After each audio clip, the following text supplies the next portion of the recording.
Starting, dear colleagues, please take your seats, and we have quite a busy agenda ahead. So this is, the continuation of joint session of the three general committees. Many of you who previously attended the winter meeting will notice that this time we have a little bit different setting. We modified our agenda. It's also part of our internal changes, internal reforms. So we are dedicating more time today to our ad hoc committee reports, our election observation leaders reports and special representatives, which will be followed by debate. And I think you will all have possibility to intervene, but I think from the beginning I'd like to ask you to a little bit squeeze your presentations in time, make it shorter, up to 2 minutes. That's our request. If you will stick with this, that will be very good. Then everybody will and can speak. I'm asking that for the general debate after all the presentations. And our aim here is, has been to give greater exposure to the very important work of our members that they undertake, and to offer an opportunity to all our members to express their ideas and to engage in debates. I will offer a brief opportunity to react to the reports, of course, as I told you, after reports of committee chairs and special representatives.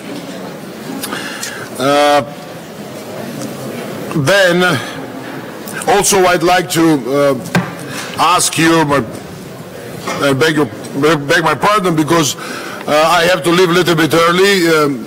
As it was stated before, I myself, as a special coordinator, directly flying to Moldova to observe with our colleagues here election observation, to conduct election observation mission for Moldova's parliamentary elections.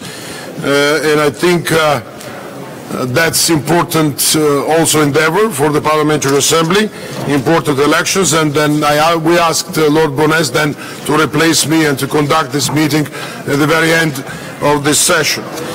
So that's also one announcement.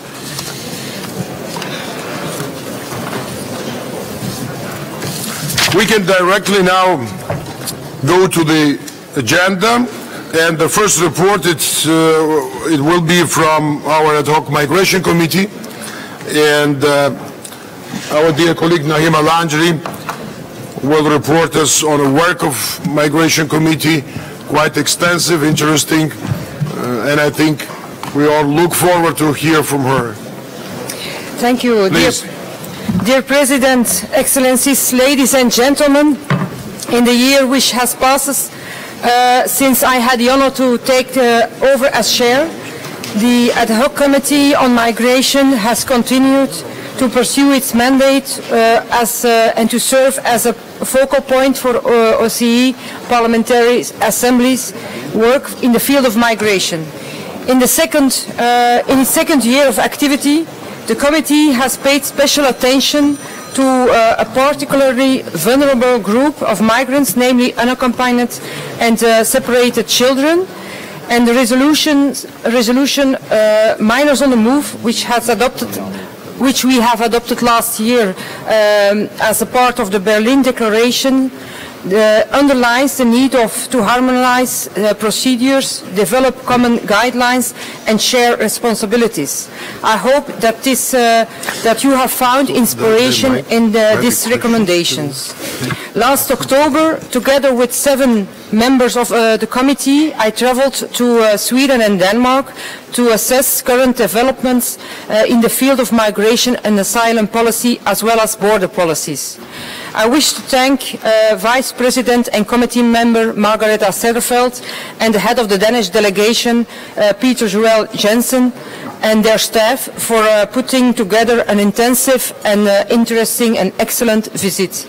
It was quite interesting to evaluate the impact which more restrictive immigration policy and border policies have had, as well as new policy dilemmas which have arisen.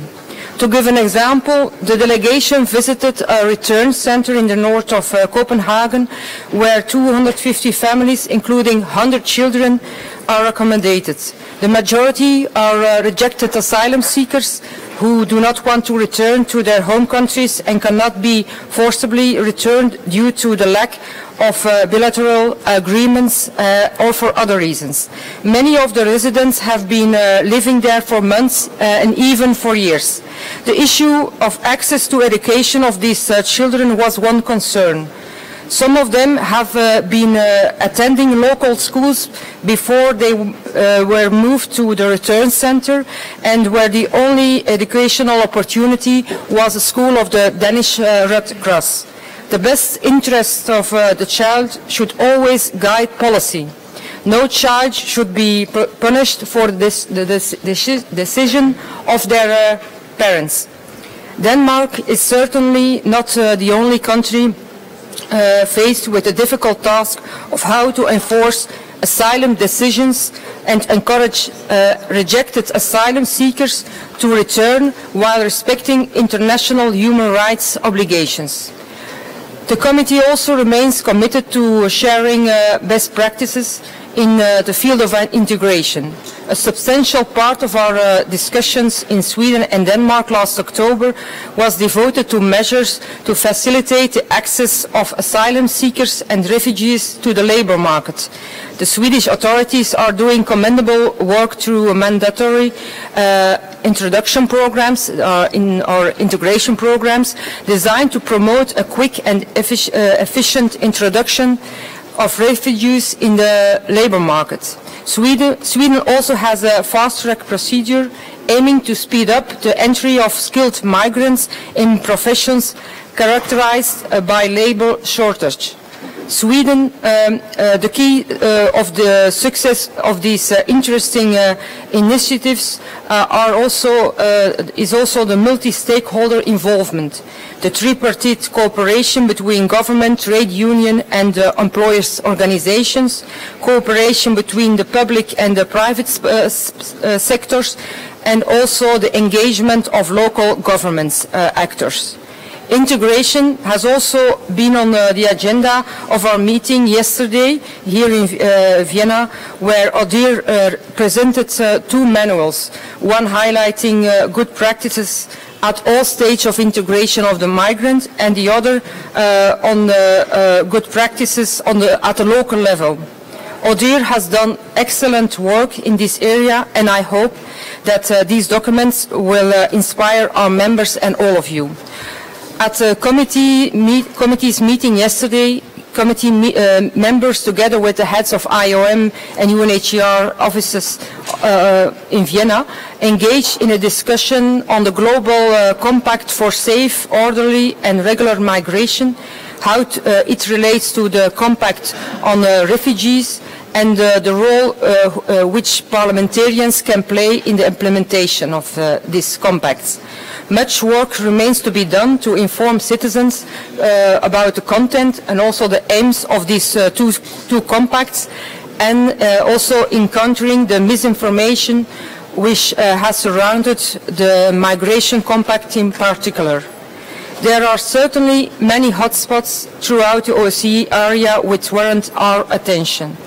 We continue to monitor the situation in the central Mediterranean, where the absence of a clear regional disembarkation policy, we see that each disembarkation is negotiated now individually. Whether the policy of imposing legal and logistical restraints will also act as a deterrent in the future, it remains to be seen. The immediate effect, according to the Office of the United Nations High Commissioner for Refugees, has been an increase of deaths at sea. In 2018, we witnessed a clear shift from Italy to Spain as a main destination of irregular arrivals across the Mediterranean, confirming also the trend which began already in 2017. We are also seeing in a number of OSCE border regions the practice of limiting the number of asylum seekers which can formally apply at border crossing for asylum. And also we have seen pushbacks or returning of asylum seekers, potentially exposing them to harm. Allow me to recall here Article 14 of the Universal Declaration of Human Rights. Everyone has the right to seek and enjoy in other countries asylum for persecution. The right to apply for asylum does not depend on whether one has arrived by legal or illegal means. The committee will travel to Brussels the coming months to learn more about return policies and also about the current status of proposals for reforming the EU directive of return.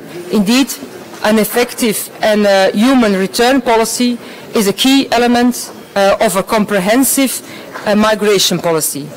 Finally, let me thank once again all the members of our committee for their dedication and their engagement.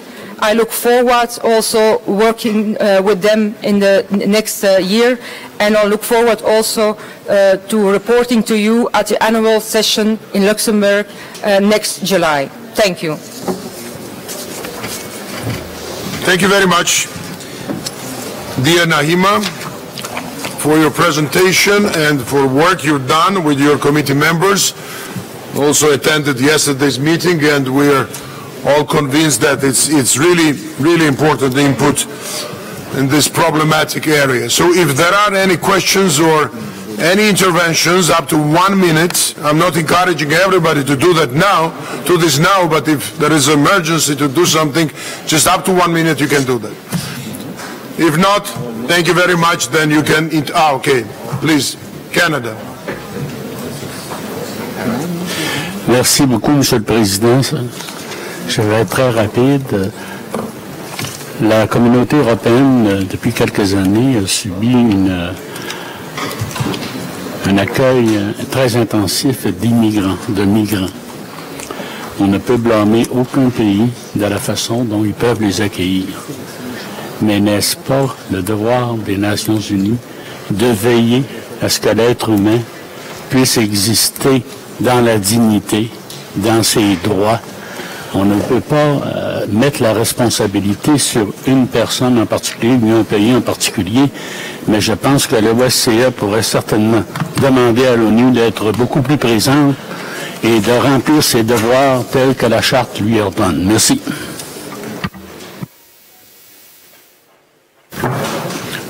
Thank you.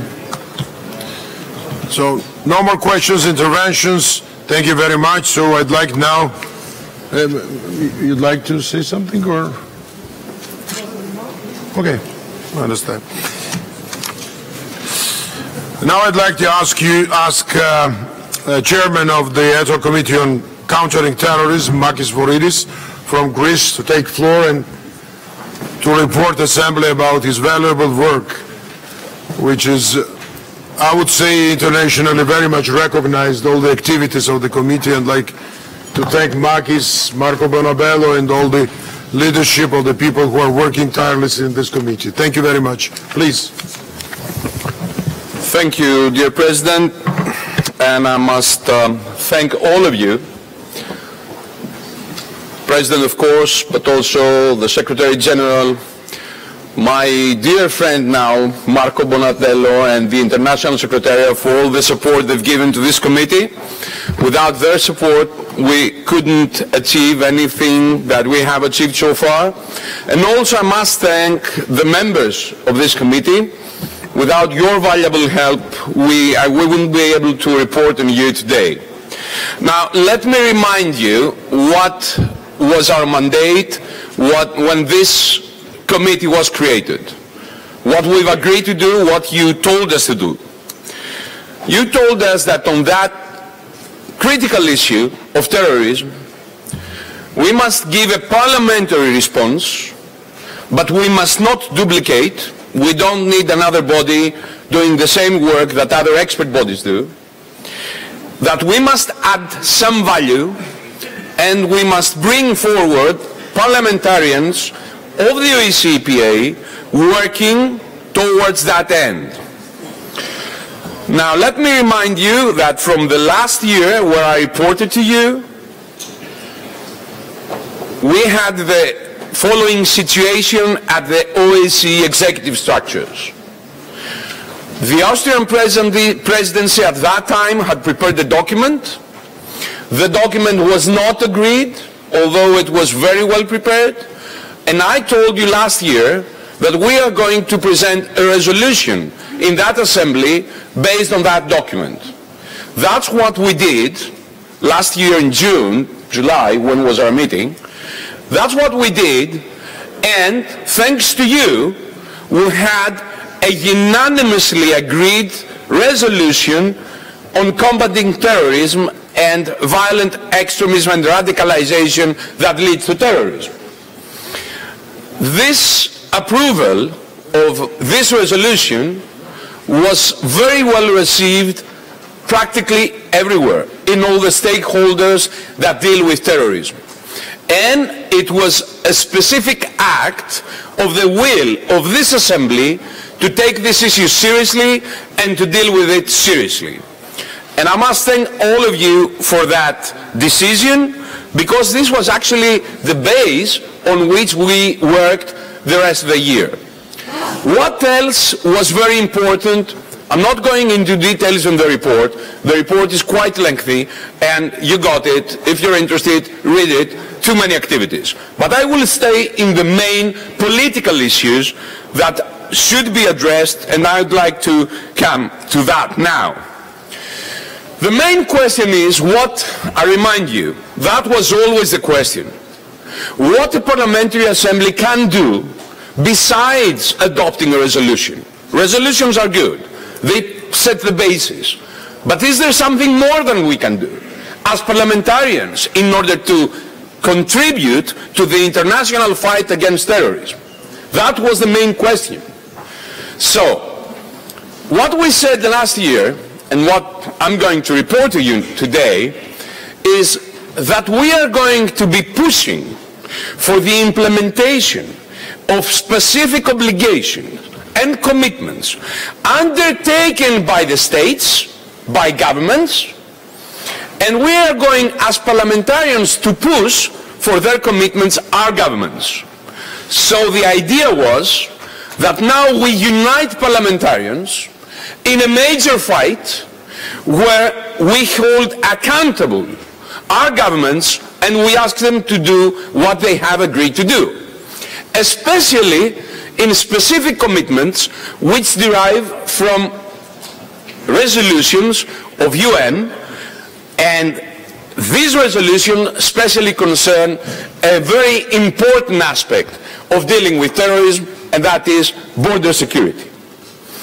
So that was a new thing, because in that sense, Parliamentary Assembly now works as a pressure group, brings the international obligations forefront, parliamentarians start fighting and asking questions and asking governments why you didn't do that. You should have done that. If you haven't done that, when are you going to do it? If you are delaying, why are you delaying? And what's the result of that? So we had a questionnaire which was sent to you. It was signed by President Tsereteli and myself, asking you to control your governments of, if they applied, the PNR and the API and the biometrics, which are three specific things that derive from UN resolutions. All governments have agreed to do that. So let's see, have they done it? Because as the situation in the international fight against terrorism is evolving, we are actually winning the war on the ground, so they don't control ground anymore, well, much smaller ground, to be accurate. But on the other hand, new challenges derive from that. Because as now they don't have, let's say, a space, now they come to flee, they come back. So you have the return of foreign fighters. If borders are not controlled, then what we face is what we have faced exactly in the past.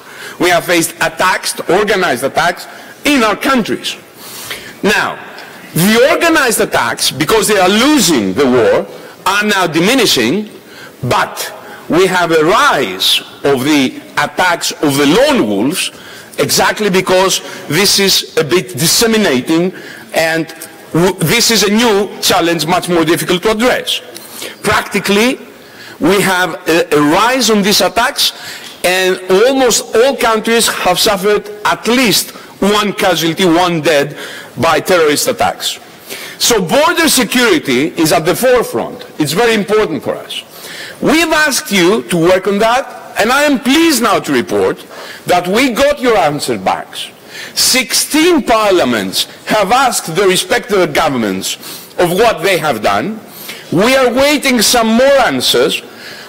Up to now, 30% of the countries, of the parliaments participating in this assembly, they have asked this question. I think we will arrive, we estimate, at 50%. And I must say that for this new exercise, this is a very encouraging result. I must thank you for that. I must thank you for the dedication. And I must tell you that this is highly appreciated now at all levels. Because we have organized a meeting at the UN.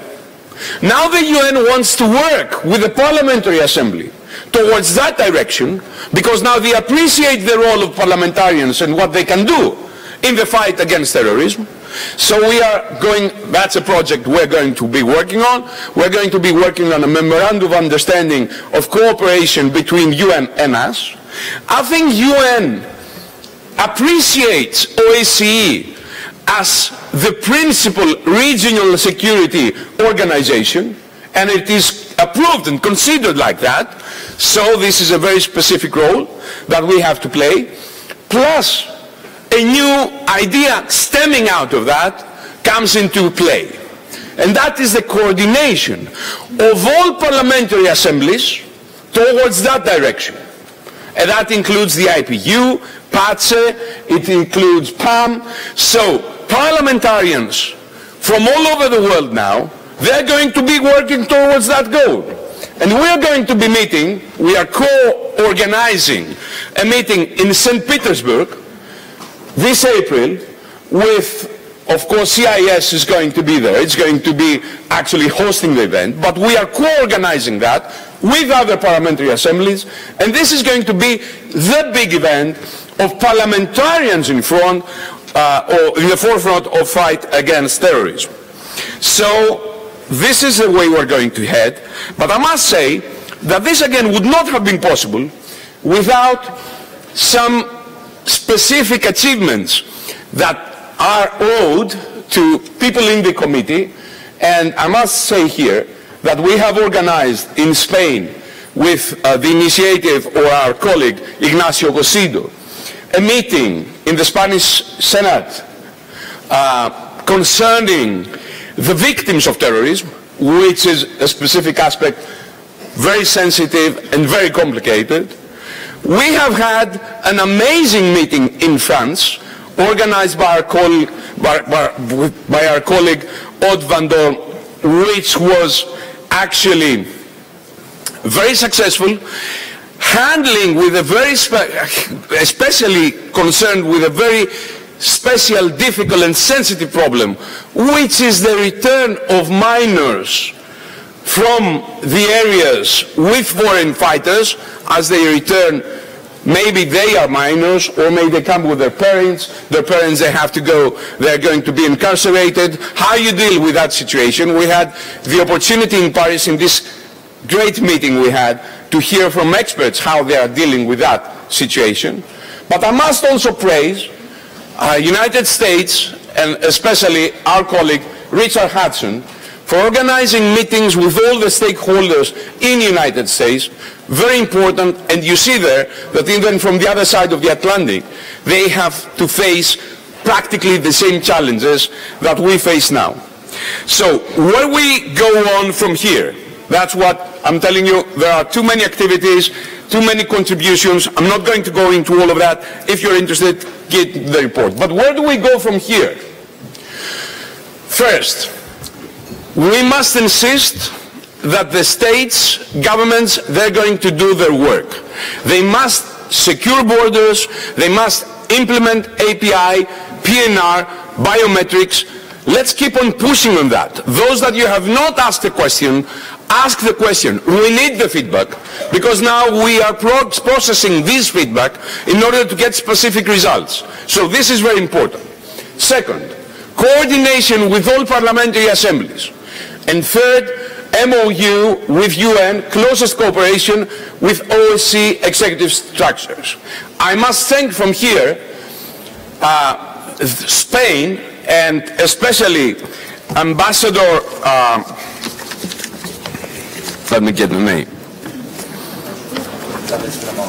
Ramon, exactly, because she was heading the Security Committee, and really she appreciated the work being carried out by our committee. We had the closest here cooperation, and indeed with OSCE executive structures, I think things couldn't go better. We are working closely with them. And again, I must stress, which is quite disappointing, it's quite disappointing, that at this executive structure, at the state level, again this year, under Italian presidency, they couldn't find an agreement or a common ground for a resolution that they're going to unite the states. So again, the burden lies in you, in the Parliamentary Assembly, to carry on the work that it's not finished, it's being carried out, but it's not finished by the executive structure. So actually, three things. We keep on pushing by controlling the states. We organize our work in counterterrorism with other parliamentary assemblies and the UN. And of course, we carry on the work with the executive structure. I think that now we can go back to our citizens and to our electorate, and we can say that we are doing something concrete and specific to secure their lives against the threat of terrorism. Thank you.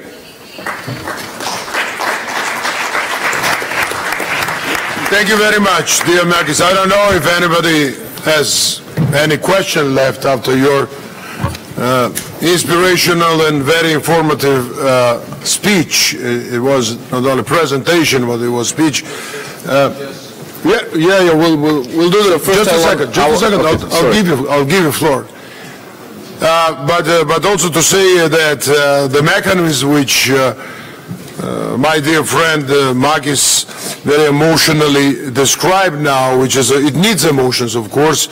It was a first-hour joint effort, and I think it's successful because it's the very essence of our work, what Makis was telling about. So we have to make governments accountable and to make sure that our parliamentary efforts here are very targetful. That's what we are doing, and I also would like to thank you for your feedbacks, but not everybody, not every country that started. Again, another point is that that our members are very active. So you counted a few of them. Last year it was in Paris, it was Spain, it was in Greece, it was in Washington. Our friend Fatmir Midi also organized a few of them in the U.S. Senate, and people are very much keen to be active in this field, which is really close to our hearts. It's safety, anti-terrorism efforts, it's a main threats, one of the main threats now. And of course staff, and in my capacity I'd like also to thank Marco and others, the others joined also staff, and on the Migration Committee also Farima and others. So that's a great effort, and let's continue in that way. Please, Fatmir. First, I want to praise Chairman for the great work he is doing and bringing us together in the same understanding, and Marco Bonabello especially. Second, a suggestion. We are a delegation composed by ruling and opposition. It's very important that when we present this questionnaire to our governments, it goes from the delegations and not just from the members of committee or specific members of delegations of each country. I think this will build more cooperation and will make us working together and keep, the governments accountable. Thank you. No other request to take floor. Thank you again. Marcus, I don't think that you need to respond on that. Okay. Thank you again very much. Now what we have in, so other activities, those special representatives of the Parliamentary Assembly. And first here in our list, Roman Haider, Special Representative of Central Asia. Okay. He submitted written report, so it's also a good way to inform our colleagues. But I'd like to say that I was with Roman Haider in one trip in Central Asia together when I introduced him also in my presidential trip to different leaders, and he has a very good ties, very good connections here in Vienna, there in Central Asia. We're looking forward that already established very good contacts with Central Asia countries will continue. So wish all the best to Roman Haider in his work. Also Mark Pritchard, very active in Balkans, our representative in Central Eastern Europe. He also submitted his written report. Chris Smith, all that he's very, very efficient in anti-trafficking and some other issues, and Congress, and a great cooperation with the Helsinki Commission. We have, and also Senator Ben Cardin, who is our special representative of anti-Semitism, and are doing a great job over the years, and we appreciate their work. So all of them, they submitted reports. Reports are available. Now, it's my pleasure to announce report, which always very interesting, of our special representative of gender issues, Heidi Fry. Dear Heidi, please take your floor. And it will be followed by Pascal Alizard from France, our Vice President and Special Representative in Mediterranean. Good afternoon, colleagues. Before I begin my report, I am delighted to inform you all that, in fact, Canada will host the 2020 annual session next year in July. And not only that, but I'm delighted to tell you that it will be in my home city of Vancouver, which I think is probably the most beautiful city in Canada. So it's on the shores of the Pacific, surrounded by mountains, and it has a diversity of people and a diversity of scenarios, and I know that you would love it. This is the third time that Canada will be hosting a meeting. We held our last meeting in 1995 as an annual meeting, and then, of course, we had one in 2008 for an autumn meeting. But we are very proud to host the OSCE PA, and that is because we value the work that the OSCE and the OSCE EPA do since 1975, when Canada signed on to the final Helsinki Act. We have invested a great deal of our time and our hope in the OSCE region and in the OSCE, because we believe that this is where we all come together, where we are joined by common values, where even though we are separated by vast geographical regions, we share together the interest of our citizens.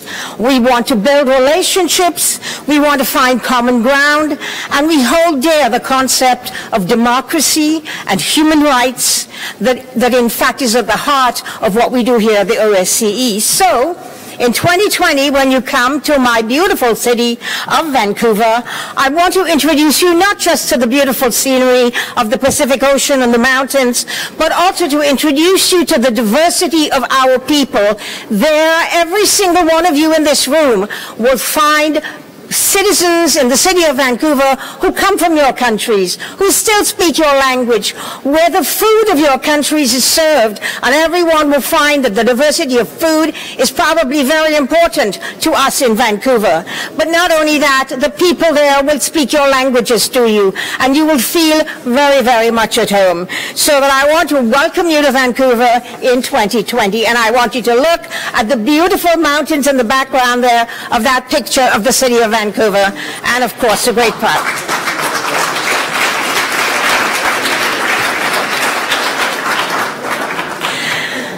Now, chers collègues, it is my pleasure to report to you as a gender representative. The report is on the table, so you can read it if you wish. I think that I wanted to do two things today. I wanted to highlight an update on how we have been achieving gender equality across the OSCE region, and I want to tell you that we have made progress. Many countries are doing better, but some countries are regressing. But isn't that the way of progress? We move forward 2 steps and we move back 1. So that we continue to make progress, and that's what's happening.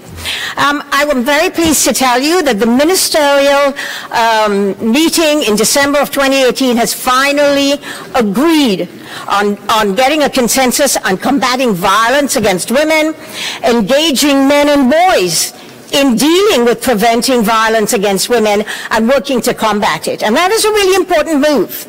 I think we also look at measures against sexual harassment that was agreed on at that ministerial in 2018, and also to thank our dynamic duo, our President and our Secretary General, who has been pushing this issue every time at the OSCE, but also this Parliamentary Assembly. You have spoken out. We made lots of decisions in the last 2 annual sessions, and I think the OSCE have realized that those of us in this room as a Parliamentary Secretary have pushed this agenda forward with our leadership.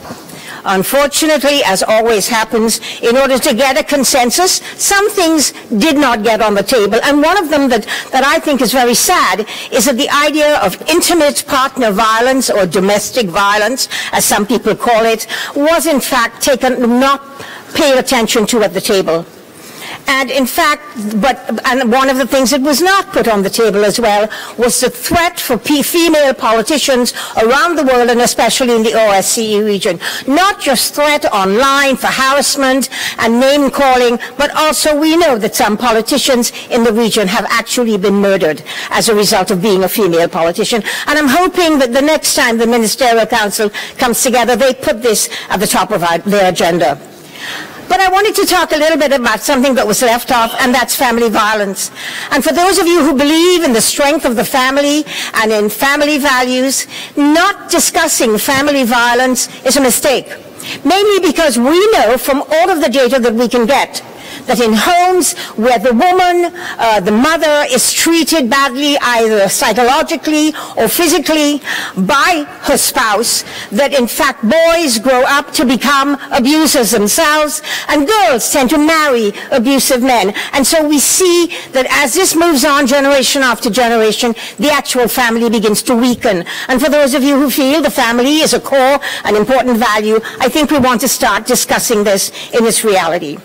There has been institutional progress. We've seen, again, a credit to the senior advisor in the OSCE Gender Secretariat, that in fact we've achieved some changes. In fact, at the director level in the OSCE, we have finally achieved equal numbers of men and equal numbers of women as directors. However, we still have 75% of men at the very head of the Secretariat, and so we need to do some more work on that.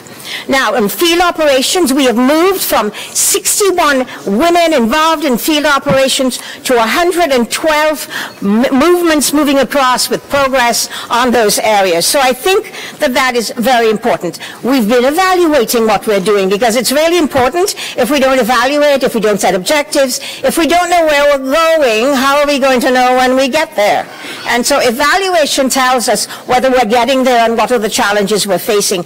And we found that gender mainstreaming has been progressive at the OSCE and the OSCE-PA. But there have been gaps in that evaluation, and it tells us that specific programs across the OSCE have had gender mainstreaming, but there are, in fact, quite a few. Only 30% have achieved gender mainstreaming, so there are still 70% that have not achieved gender mainstreaming fully, and 9% that haven't achieved any gender mainstreaming whatsoever. And we feel that that pinpoints the fact that we need to educate the staff at the OSCE on educating them on gender sensitivity, on how to move programs forward, and how to achieve this. So all in all, it's not a really bad picture to look at. I think I was pleased today to hear that the Center for the Conflict Prevention is focusing on women, of course, in the United Nations Resolution 1325, moving women into the military political sphere and women into conflict prevention, into peace negotiations, and into post-conflict resolution. All of this is very good, and I don't really like to pinpoint countries that are doing very well, but I would like to say that I visited Ukraine last summer, and they are actually trying to make 1325 a reality, not only at the parliamentary level, but at the heads of the government level and in the local levels and the regional levels and the community levels. This is all happening. They're getting a lot of help. They're working with other countries to make this happen, but they are actually moving forward on that. Again, I wanted to say that this is an important area, especially in a conflict region. And they are also working on gender violence, and they are working very closely on the intersectionality of gender. Because as you and I all know, colleagues, that women don't just think as one mass, that women are divided by the differences that make them up, by their race, by their ethnicity, by their language, by their religion, by the regions and their cultures in which they live, and that therefore women think differently when they get together. And we see the same amongst men. Men are not all thinking exactly alike. So it's important that we see intersectionality, and we've noticed that in Ukraine, in fact, they are moving towards a lot of that intersectionality, especially with regard to LGBTQ rights. And I think, again, this is very important. Now, that I've told you where we're going and where we've gone and what we need to do better, I wanted to talk a little bit about my report in the summer in terms of the 2019 move that we're going to move forward. As you well know, we have a gender lunch, and we discuss where we're going to go. And my focus this time, and I want to get your input and a sense of how you feel this is important, is to look at the issue of gender and youth. Because when we look at gender, we don't have to look at gender only in terms of a single space. Gender, we have to look at gender on the life cycle, from young girls, young boys, all the way through to adolescence, all the way through to adulthood and senior, when they become seniors and elders. So that's that area of verticality that we call over the life cycle. And then, of course, as I said earlier on, there is the idea of the horizontality, how men and women vary because of their culture, their race, their religion, the circumstances in which they live, and their languages. All of these make different things for us to be able to look at when we talk about gender equality. In fact, we have shown that violence against girls, as youth especially, so I want to focus on youth right now, violence against girls is actually increasing. In Canada, we know that girls are 4 times as likely to be abused sexually and physically than boys. In Switzerland, they've shown that 22% of girls versus 8% of boys face sexual abuse, harassment, and violence. In the United States, 23% of girls versus 10% of boys face gender violence, based on their gender. So, I think we need to think about that, and we need to look at how we deal with protecting adolescents, youth, especially girls and boys, from violence that they face. Now, in Canada, we look at online luring. It's not only being one-on-one and physical violence one-on-one. Online, we know that lots of young people, adolescents, have attended. Are you okay, George? I'm very sorry. I think that I think what I wanted to talk about is we need to deal with online and in social media. Girls, specifically, we see a lot of girls who are lured. They are lured through having to pose online by pedophiles who want to see girls and boys, in fact, in positions that they can send across the line. So in Canada, we have set up some legislation and some very strong penalties against online luring. And I think I wanted you in your countries to think about what you're going to do about that. I'm actually also pleased to see that we're looking at how girls are affected and boys are affected by climate change. And I wanted to discuss that a little bit. You may not think that climate change impacts young girls and young boys, but in fact it does. And there was a great deal of data coming out of the United Nations women's studies that are showing us that climate change, which creates lack of food, which creates migration, that women and boys caught in this trap, they are also therefore very much at risk. And we need to deal with that. And I think we need to talk about why it's really important for us to deal with this. We love to talk about how young people are our future. Young people are not our future, they are our now. They're the ones who are going to form societies when we are gone, or when we need their help in our old age to be able to be looked after.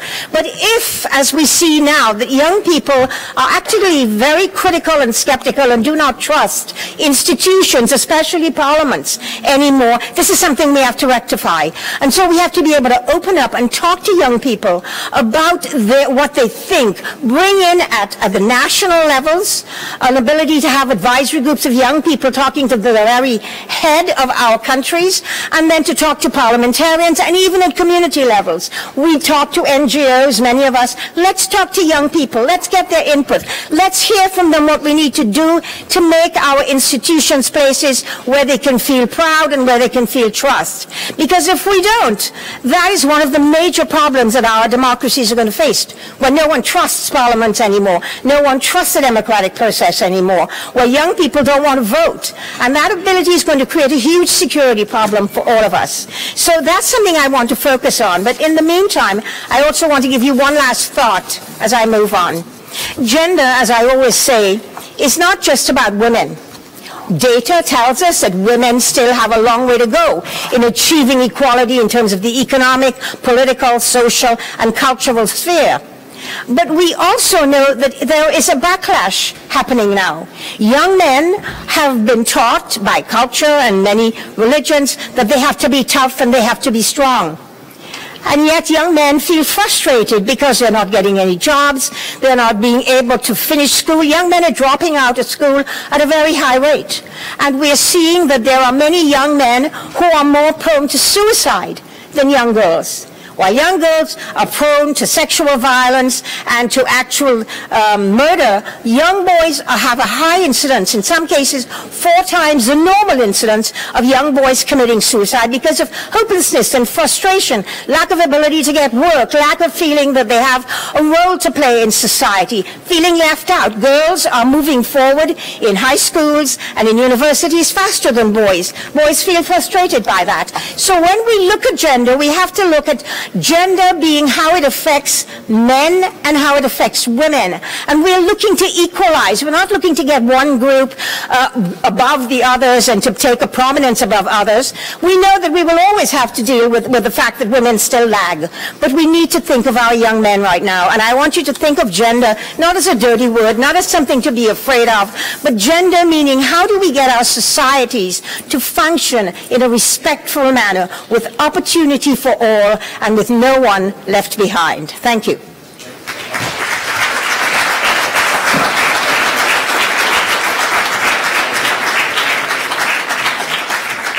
Thanks, dear Heidi. Thank you very much.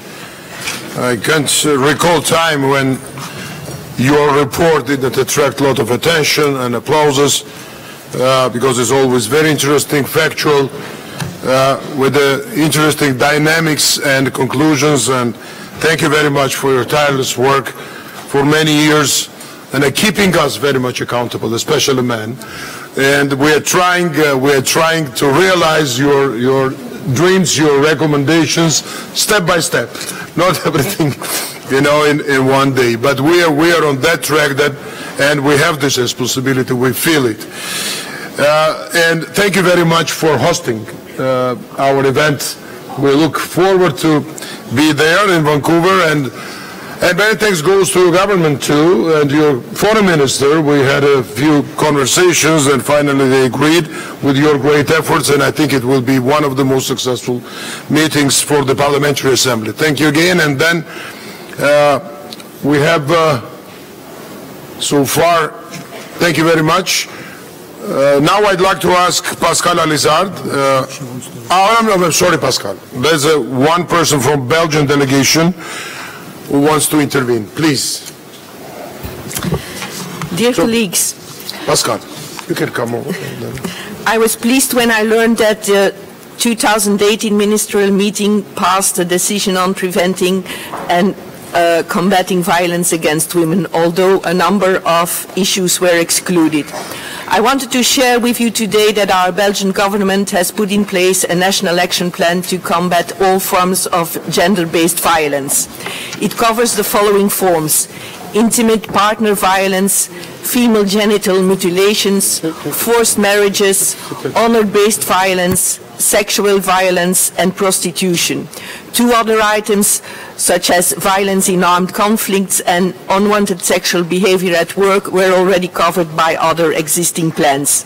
The current national action plan to combat gender-based violence follows the structure of the Convention of Istanbul and is therefore divided into 6 overall objectives.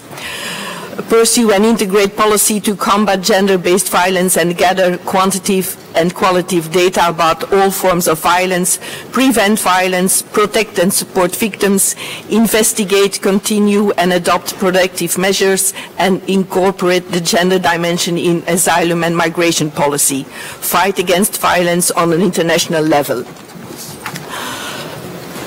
235 specific measures have been identified to deal with the 6 areas.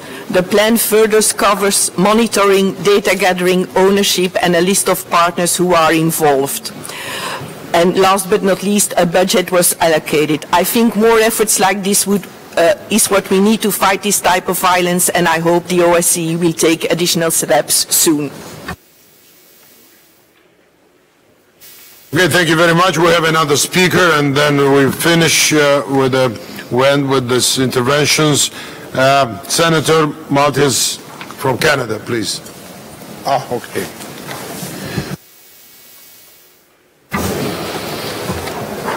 Merci, Monsieur le Président, mais c'est maltais, ça va mieux. Je voudrais bien sûr féliciter ma collègue, Madame Frey. Depuis de très nombreuses années, elle a consacré sa vie à l'évolution de la femme dans la société et des droits des personnes. Elle est non seulement une icône à l'OSCE, mais au Canada. Et je pense que nous avons tous raison de lui rendre hommage aujourd'hui. Elle a dans son rapport présenté une facette qui est souvent pas fréquente. Les femmes ont des droits, bien sûr. Ceux qui l'exercent sont quand même assez rares dans la société mondiale.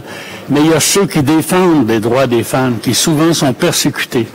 Et je pense que c'est là le devoir d'une société comme l'OSCE de demander aux États de protéger les femmes qui défendent les droits des femmes en politique. Et ils sont souvent menacés et souvent l'empêchent de faire leur travail. Monsieur le Président, je conclus en disant merci de m'avoir donné une minute. C'est très gentil. Merci. Thank you very much. Appreciate your remarks. And now I'd like to ask our special representative, Vice President Pascal Alizard from France, to present his report on the Mediterranean affairs. Bien, Monsieur le Président, mes chers collègues, en qualité de représentant spécial, je suis effectivement attentif à la situation et aux évolutions de la zone de la Méditerranée. Et cet après-midi, je voudrais vous parler d'un nouvel acteur en Méditerranée. On constate depuis plusieurs années dans de nombreux domaines l'émergence lente mais certaine de la Chine. Avec les nouvelles routes de la soie connues sous le nom désormais de Belt and Road Initiative, la Chine vise à bâtir des routes commerciales terrestres, ferroviaires, maritimes, mais aussi cyber et pourquoi pas spatiales, entre l'Europe, l'Afrique et plus loin encore l'Amérique du Sud. Ces différents projets, sur lesquels d'ailleurs un groupe de travail de la POSCE réfléchit, traversent de nombreux pays, mobilisent des milliards de dollars d'investissement, dont la réalisation, certes, s'étale sur plusieurs décennies, mais ces investissements avancent à grands pas, comme j'ai pu le constater lors de mes nombreux déplacements. Portés par ces nouvelles routes de la soie et surtout une multitude d'accords bilatéraux, la Chine pratique le bilatéralisme de masse, elle tisse un vaste réseau à travers le monde jusqu'en Méditerranée. Or, la Méditerranée est une zone d'attention majeure pour l'OSCE, mais aussi pour l'Union européenne et naturellement, au premier chef, les États riverains. Les Chinois réalisent notamment des investissements importants dans les ports de Méditerranée, mais pas uniquement, et selon le cas, ils investissent dans les infrastructures portuaires ou dans leur gestion, ainsi que dans la logistique. Ils signent de nombreux contrats commerciaux. Alors, mes chers collègues, faut-il s'en inquiéter? Y a-t-il des opportunités? Je dirais au préalable qu'il est important d'être conscient du phénomène et de son ampleur. Je rappelle que l'Union européenne, pour ne citer qu'elle, est le premier partenaire commercial de la Chine et que par ailleurs la Chine mise beaucoup sur le développement de ses liens avec l'Afrique où elle investit massivement. Pas étonnant dès lors que la zone méditerranéenne, lien naturel entre nos deux continents, suscite un regain d'intérêt. Il faut bien prendre conscience que nous sommes face à une stratégie globale qui mérite toute notre attention. Pour autant, est-ce une menace? Je crois que pour fonctionner, la relation entre les riverains au sens large de la Méditerranée et la Chine doit reposer sur un certain équilibre, à commencer par celui des échanges. Chaque pays devrait potentiellement profiter de cette augmentation des échanges dans les décennies qui viennent, à condition et seulement à condition que cela fonctionne dans les deux sens.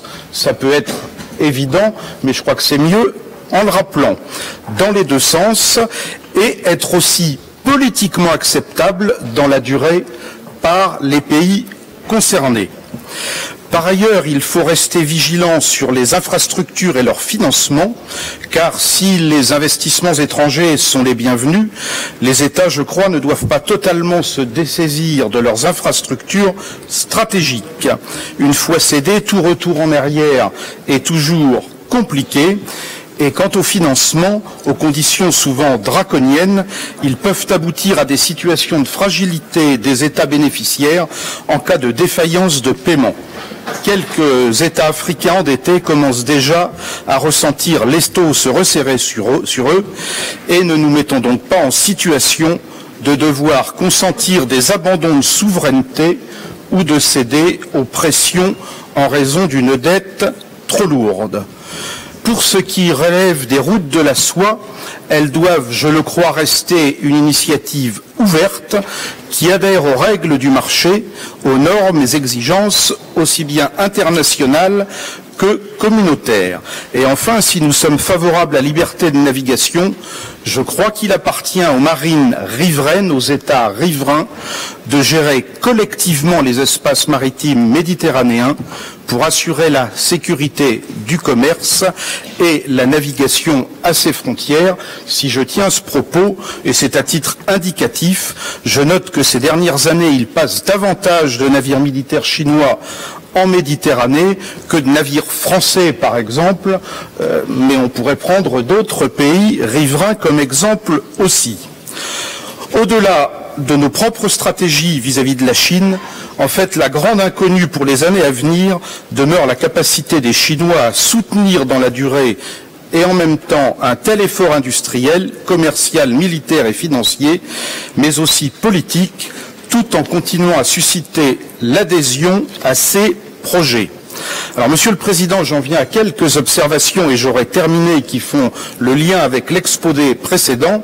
Je me suis rendu il y a quelques mois à Gwadar, au Pakistan, au Baloutchistan, pour être plus précis, à 100 km de la frontière iranienne, à l'invitation du gouvernement pakistanais. Cette ville portuaire en plein essor constitue le débouché maritime des routes terrestres du CIPEC, corridor économique sino-pakistanais, et la ville sera dans les prochaines années un port majeur ouvert sur la mer d'Arabie, l'océan Indien, mais aussi vers la Méditerranée via Djibouti, le détroit de Bab el-Mandeb et le canal de Suez. Comme un symbole, elle accueillait en octobre dernier l'Assemblée des parlements asiatiques et à cette occasion, j'y ai été parfaitement accueilli par nos collègues des États membres et je voudrais préciser, Monsieur le Président, qu'un certain nombre d'États sont à la fois membres de l'APOSCE et membres de l'APA, ce qui me semble de bon augure. Je voudrais témoigner de la richesse des débats des délégations présentes et je crois que nous aurions beaucoup à gagner à accroître les échanges et la coopération entre l'APOSCE et l'APA, l'Assemblée des parlements asiatiques. Nous avons beaucoup de points d'intérêt communs, beaucoup aussi de sujets communs que nous évoquons ici dans cette salle, mais qu'eux évoquent aussi dans la leur, avec un regard que vous pouvez imaginer un peu différent, mais c'est bien naturel, et que nous pourrions additionner nos compétences, confronter nos points de vue. C'est en fait une autre lecture du monde qui pourrait s'offrir à nous. Et dans un premier temps, Monsieur le Président, et je ne revendique d'ailleurs rien pour moi, je vous l'ai déjà dit, je vous proposerai d'échanger des observateurs pour les sessions de nos assemblées respectives, lesquels pourraient rendre compte de leurs travaux avec leurs homologues. Nous devons, je crois, demeurer attentifs à cette région du monde dans laquelle les évolutions sont rapides et nous concernent directement. Vous conviendrez que le dialogue parlementaire a beaucoup à apporter à la connaissance et à la compréhension mutuelle au service de la paix et je souhaite que nous puissions nous saisir de ce sujet ainsi que d'autres défis que doit affronter le bassin méditerranéen lors de notre session annuelle à Luxembourg, par exemple, mais plus encore lors de notre session d'automne à Marrakech. Et pour terminer, je voudrais remercier vivement nos collègues marocains pour leur engagement et rappelle que ce sera la première fois qu'une réunion statutaire de notre Assemblée aura lieu chez un pays partenaire et en ce qui me concerne, la connotation méditerranéenne de cette session d'automne est évidente et Monsieur le Président, chers collègues, vous pourrez compter sur mon engagement total pour contribuer à son succès. Je vous remercie.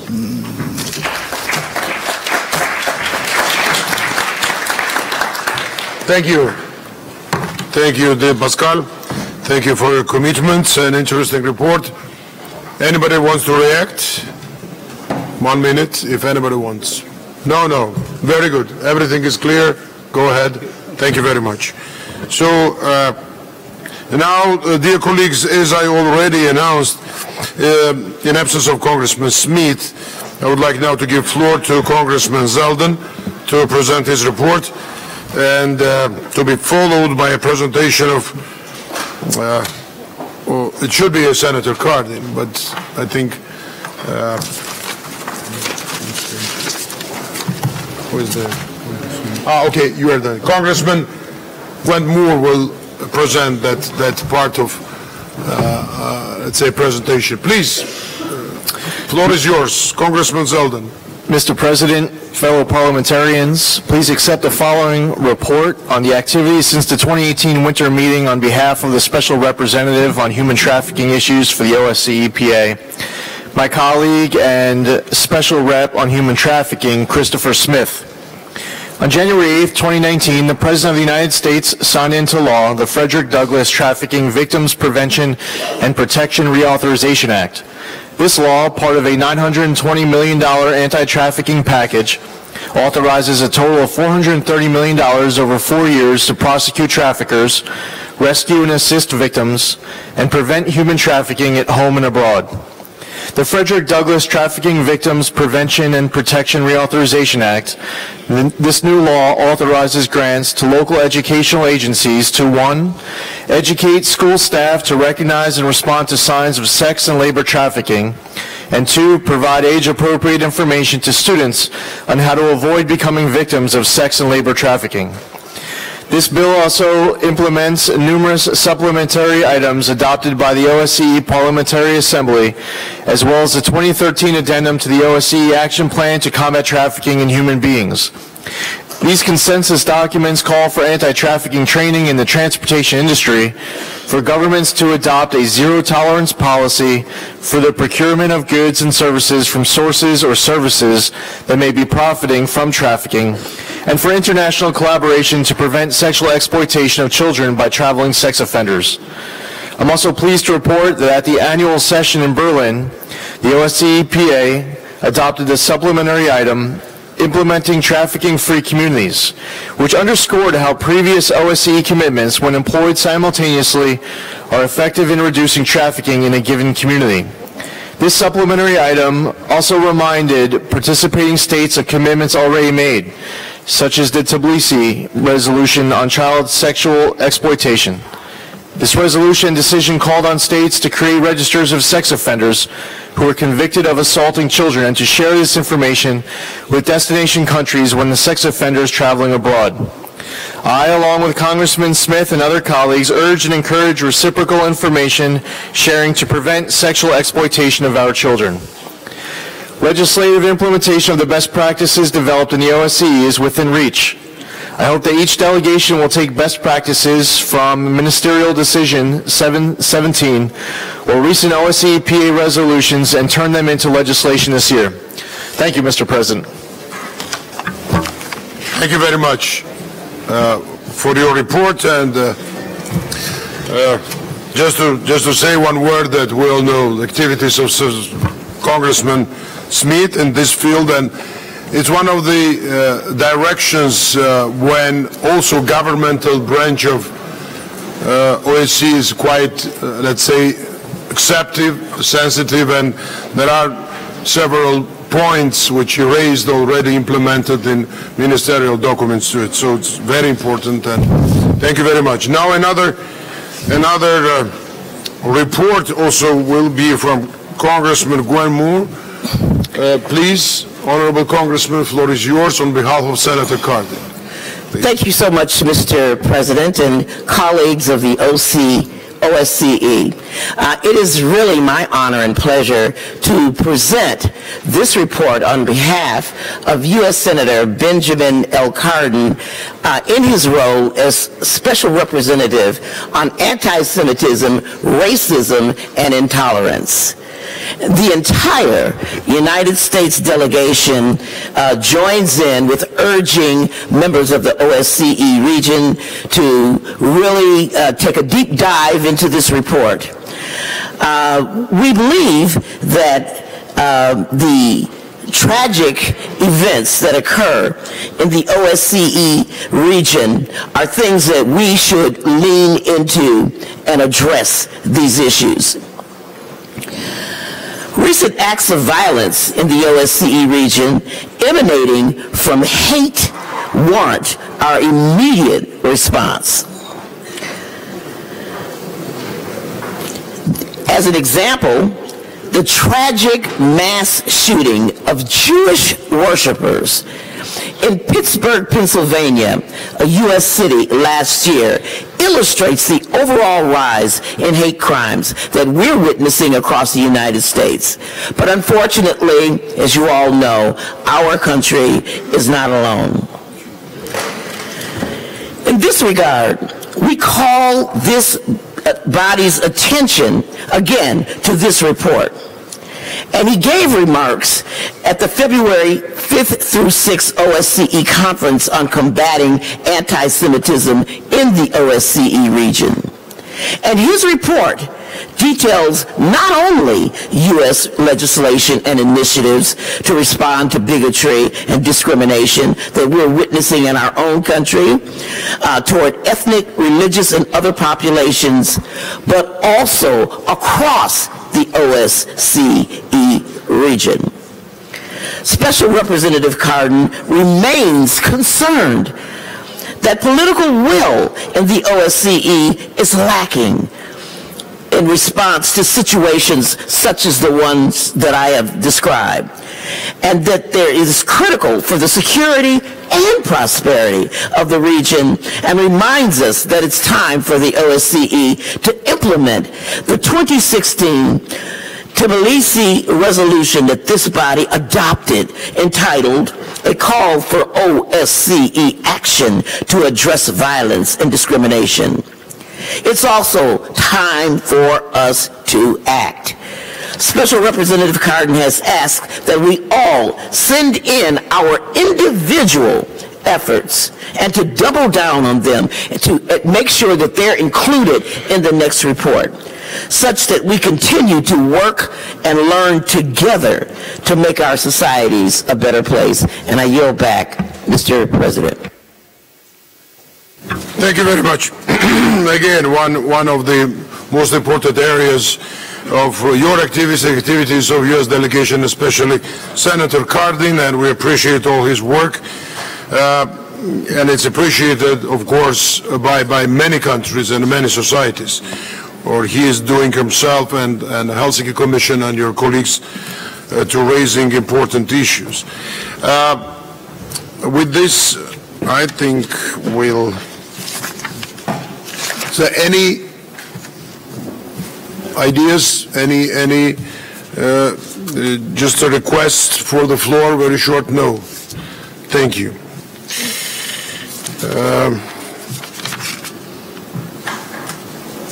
Okay. Now we'll move, dear colleagues, to another provision in our agenda is election observation activities. There are a number of them since Bishkek meeting. We observed elections in Bosnia and Herzegovina, Georgia, United States, Armenia, and we'll now hear reports on that order. I first like to call Makis Voridis to report on election observation in Bosnia and Herzegovina, please. Thank you, President. I was pleased to serve as special coordinator for the general elections in Bosnia and Herzegovina, which took place on 28th of October. As always, Bosnia and Herzegovina was hospitable, open, and cooperative towards our observer. I was pleased to work with my colleague, Ms. Pia Kauma from Finland, that led the delegation of OSCE parliamentarians. I want to thank Pia for her excellent work and great cooperation we had in Sarajevo. Now, together with ODIHR, the observation efforts were joint undertakings of the OSCE and our parliamentary partners from the Council of Europe, European Parliament, and NATO. All in all, the OSCE deployed more than 300 observers across the country on election day.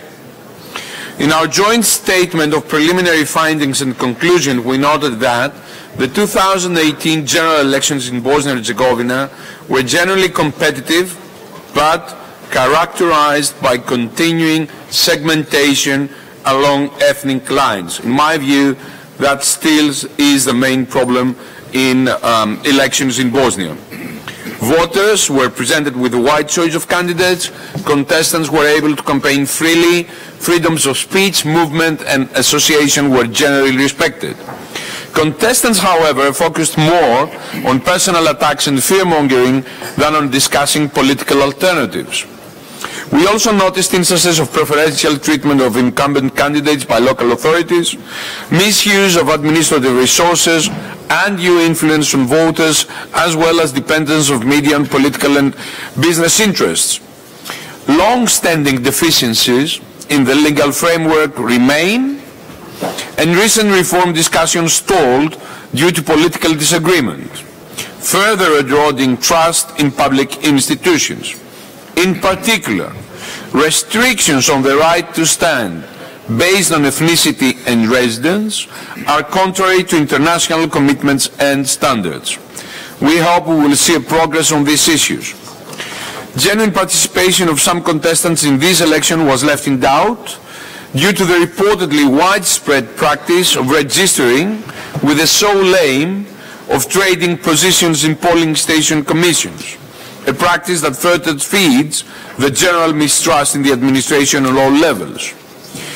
The Central Election Commission implemented most of its tasks efficiently, despite limited budget and staff, and against the backdrop of continued criticism and allegations regarding technical preparations.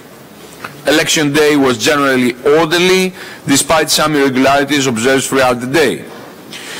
The complexity and the deficiencies of the post-Dayton system should have been addressed properly long time ago.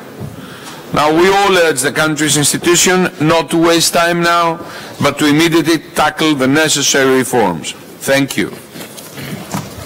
Thank you very much, dear Markis. Any questions, please? Thank you. Then another, it will be in order. We have elections in Georgia and then United States, Armenia. Christian Vigening, please. Presidential elections in Georgia. Thank you, President. I was pleased to serve as special coordinator for the Georgian presidential election, which took place on 28th of October, with a second round on 28th November. Georgia plays a special role in our assembly as the country where President Tsereteli comes from. I think it is to the credit of both George and our assembly that he recused himself on appointments relating to this observation mission. It was therefore Vice President Lord Peter Bowness who decided on my nomination, and as Margareta Sederfeld to lead the OSCE-PA delegation. We worked closely with ODIHR and our parliamentary partners from the Council of Europe, the European Parliament and NATO. Prior to the elections, Margareta, Roberto and myself met with the highest Georgian authorities, including the President, the Speaker of the Parliament, the Prime Minister and the Minister of Foreign Affairs to have first-hand information on the pre-election situation in the country. Following the first round, we noted that the election was competitive and professionally administered. Candidates were able to campaign freely and voters had genuine choice. We did, however, note instances of misuse of administrative resources. We also commented that the sharp polarization of the private media, negative campaigning and lack of analytical reporting limited voters' ability to make a fully informed choice. For the second round, we stated that the election was competitive and candidates were able to campaign freely. However, one side enjoyed an undue advantage and the negative character of the campaign on both sides undermined the process. The election was well administered, yet the lack of regulation on key aspects of the second round did not provide legal certainty. The increased misuse of administrative resources further blurred the line between party and state. Both election days generally proceeded in an orderly manner. However, we raised concerns about the ability of voters to vote free from pressure and fear of retribution due to the frequent presence of candidate supporters, often with lists of voters noting who was coming to vote. All in all, for the two rounds of elections, the OSCE deployed more than 600 observers across the country, which I take as a sign of our continued interest and the dedication to OSCE commitments in general, as well as a willingness to contribute to Georgia's democratic development in particular. Today, by coincidence, the final report of ODIHR is being finalized, will be published probably next week. It includes 27 recommendations, 10 of them priority ones. Despite the fact that these were the last elections for president in a direct vote, constitution changes of 2017 introduced indirect election of president in 2024. I urge Georgian authorities to implement them since these recommendations concern the electoral process in general. I recommend also that the OSCE Parliamentary Assembly continue to follow the situation in the country and the further developments related to the electoral legislation as well as the overall democratic process in general. Thank you. Thank you, dear Christian. Somebody, please, Sederfeld. Thank you, Mr. President. It's Margareta Sederfeld here, Sweden. head of OSCE for the election in observation in Georgia. I would like to thank Christian Wigin for good cooperation during the election mission, and I would like to complete his report, not to repeat, but to complete. I would like to say that there was quite a high number of candidates who was registered to run as president for the first round, but not all of them were not recognized as real candidates. They were registered to either support the main candidate, another candidate, or to get some funding or free airtime that could be used by the candidate they supported.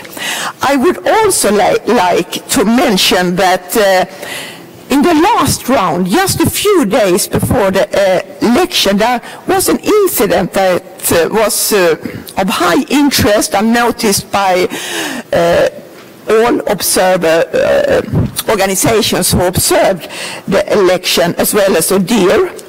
And it was the financial initiative of a debt relief of 600,000 individuals, and it was financed by private institution that was linked to the chairperson of the ruling party, and this was looked upon as a blur between the state and the ruling party, and I see this is important to mention here.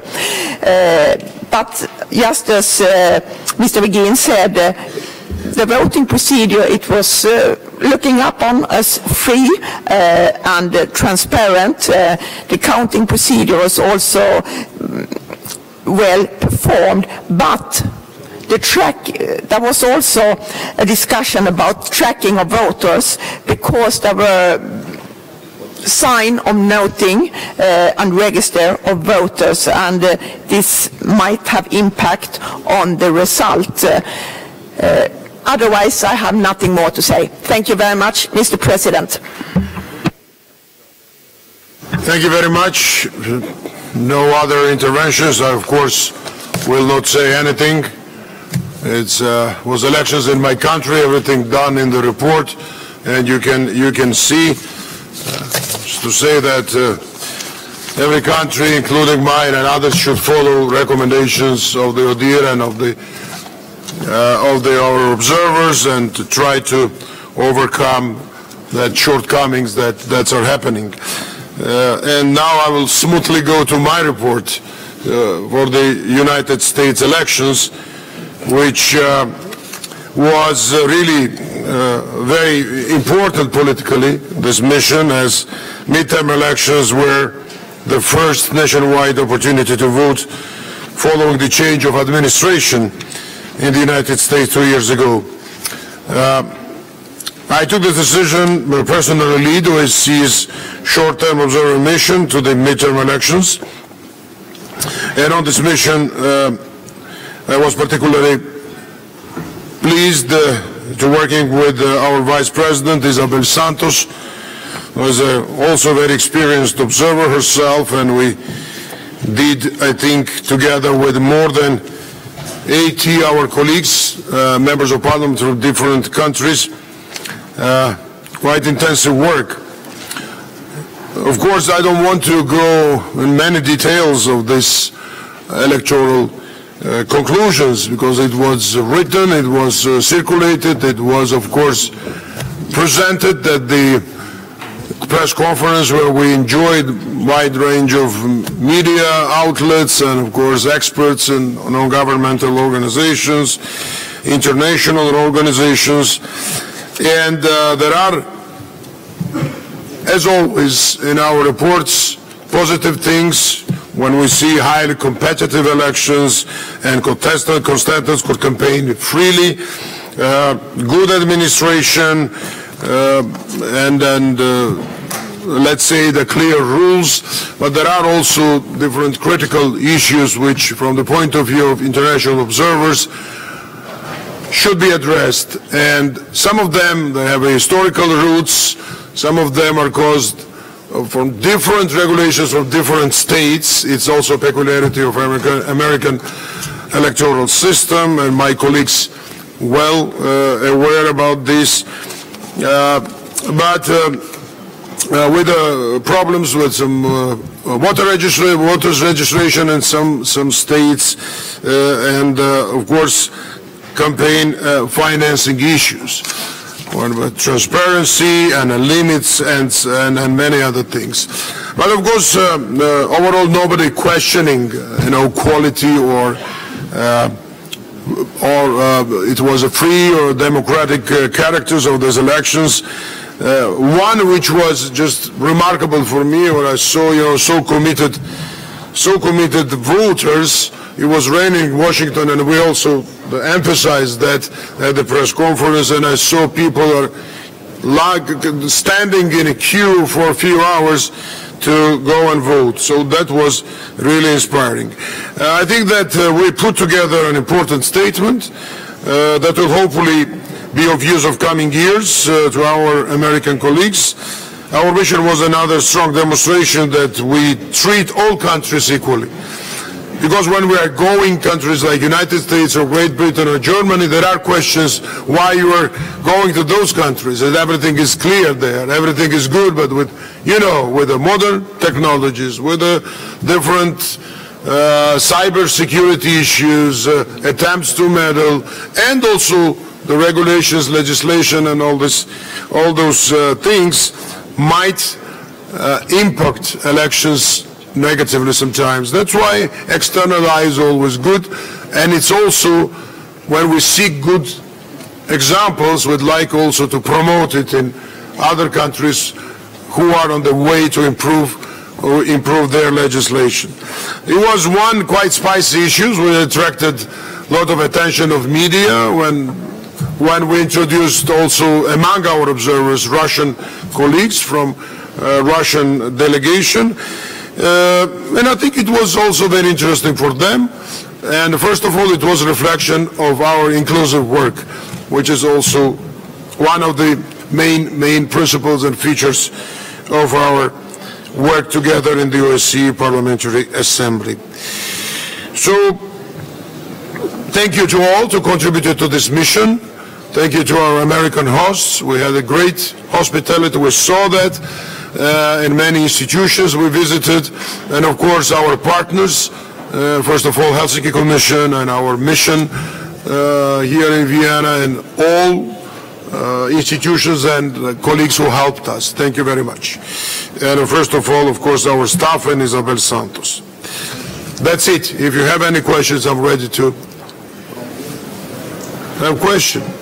Chairman, Senator Joy Buttimer from Ireland, can I commend you and all of your staff on the excellent work across the elections observation. Can I make just two general comments and questions arising from the reports, not just about America, but of all the election observations. And I think for us as parliamentarians, Chairperson, there's a very pertinent point in each one of the reports. And I think we must first of all work, I believe, to try and achieve an independent electoral commission which oversees and acts as the oversight body of all elections across the world. I think all of us who are parliamentarians and who have been candidates would question the need or the requirement to have a candidate as an oversight, as the Secretary of State supervising an electoral process. I think all of us, should say that's wrong.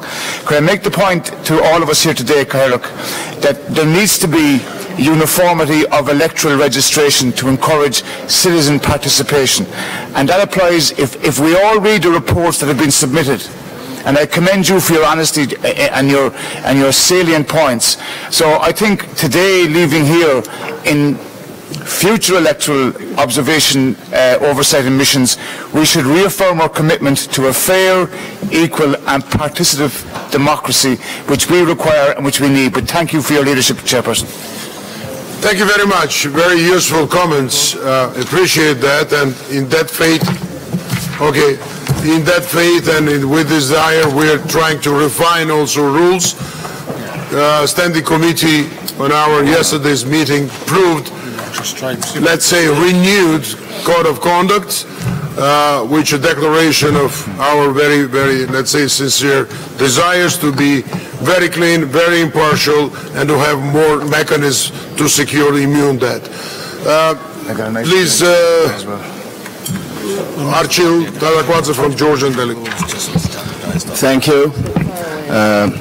Dear President Tsereteli, ladies and gentlemen, on behalf of the Georgian delegation, I would like to thank, first of all, Special Rapporteur Mr. Vigenin and the whole observation team deployed on the ground for the Georgian elections. We appreciate the work, and of course we rest assured that we will work together with OSCE in order to address the recommendations elaborated for the follow-up of the Georgian election observation. And we would like to highlight that the elections, presidential elections, had been truly very competitive, and the best indicator for that is that in the first round as well as in the second round, the results for the final candidates, both candidates had been too close to each other. So this is one of the indicators that the elections had been truly competitive. And we appreciate the positive evaluations for the administration of the election process, and we fully agree with that, as well as other observation reports indicate the same. So, as you all know, Georgia elected first woman president in its history since the republic established. And I would like to inform you, in addition, ladies and gentlemen, that the ruling party in Georgia supported independent candidate for the presidential elections. So media had been very active, as indicated, covering campaigns on both sides. And the problem with the media coverage, as well as in the social media, had been a great extent of disinformation and abuse and personal attacks toward the female candidate. As a final comment, I would like to repeat that we rest very much assured that we will work together with OSCE ODIHR to address all recommendations, the priority recommendations as well as other recommendations as required. Thank you again for the report and for the work completed on the ground.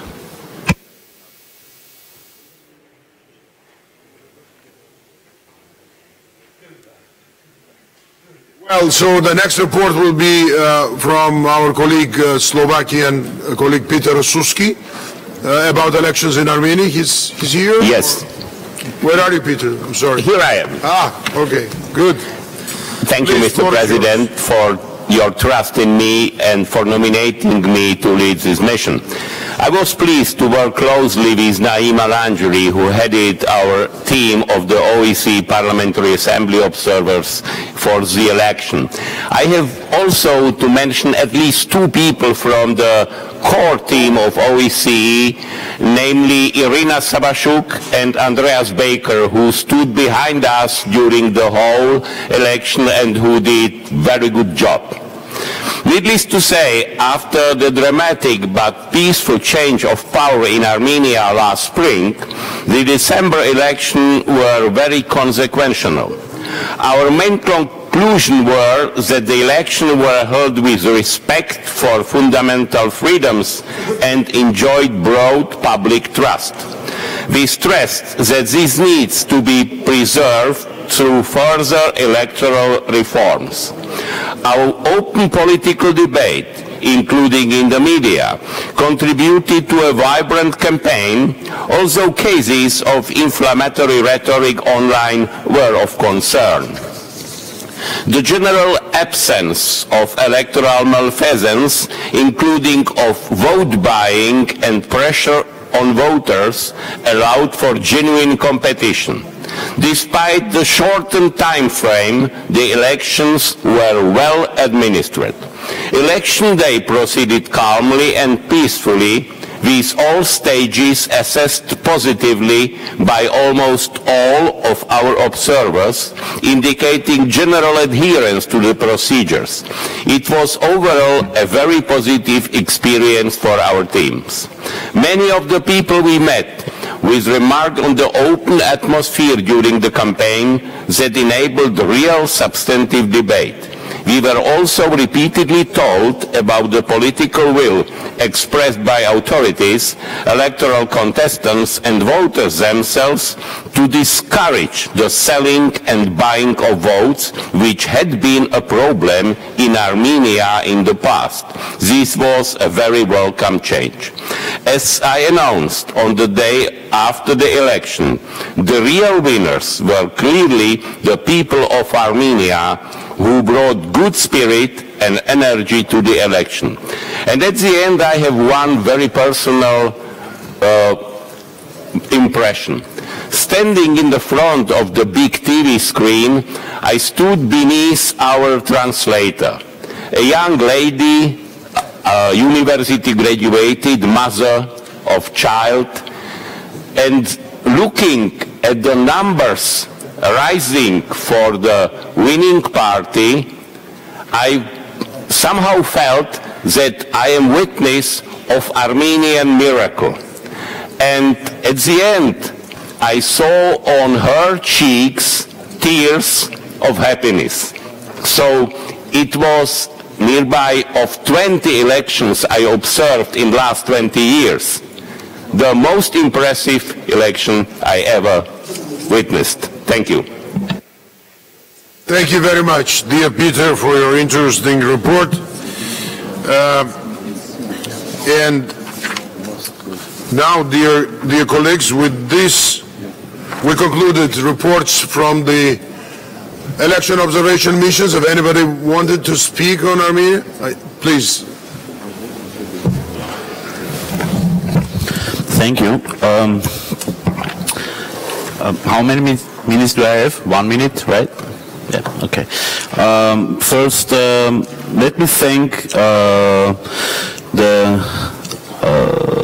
our colleagues from the OSCE Parliamentary Assembly led by Mr. Rosuski and Ms. Landry, who were in Yerevan in Armenia past December to observe and to share the success of these extraordinary elections. And while saying extraordinary elections, I'm not only referring to the fact that those were snap elections, but also the fact that those were the most democratic elections, national level elections that were conducted in Armenia. And this was recognized both internal observers, external observers, candidates, and most importantly by the public and by the citizens.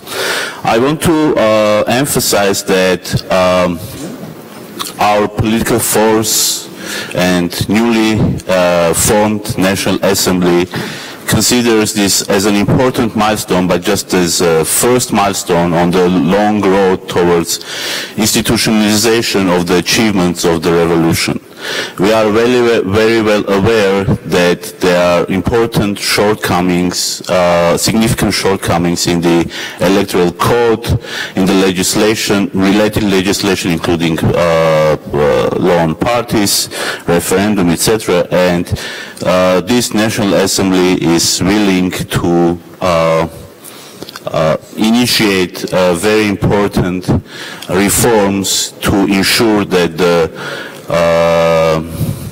political institutions in Armenia are more transparent, more accountable, and more representative. I want to underline only few areas that we are going to concentrate on, including campaign financing, encouragement of women participation and representation both on the national and local level,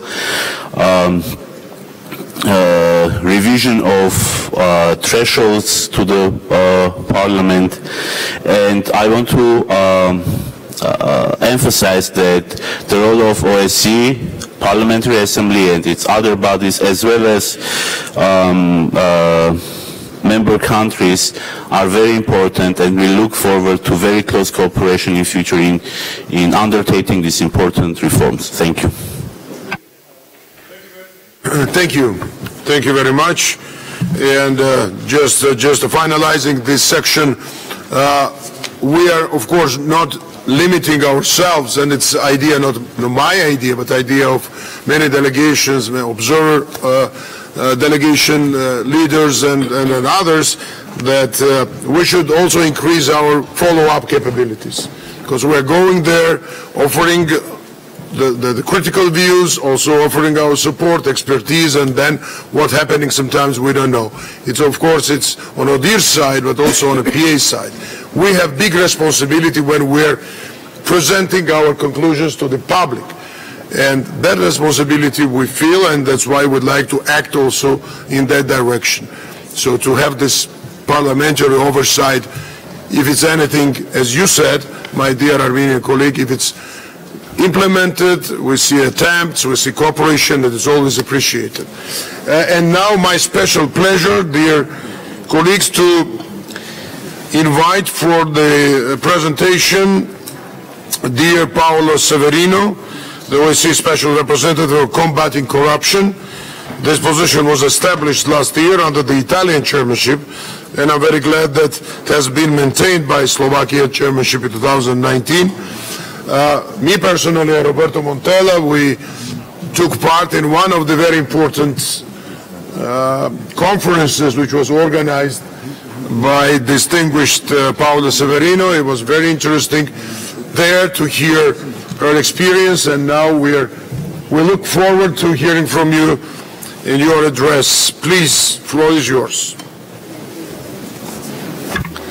Thank you. Excellencies, ladies and gentlemen, let me begin by expressing my sincere gratitude to the organizers of this year winter meeting, and particularly to the President of the OSCE Parliamentary Assembly, Ms. Georgette Tsereteli, and the Secretary General, Mr. Roberto Montella.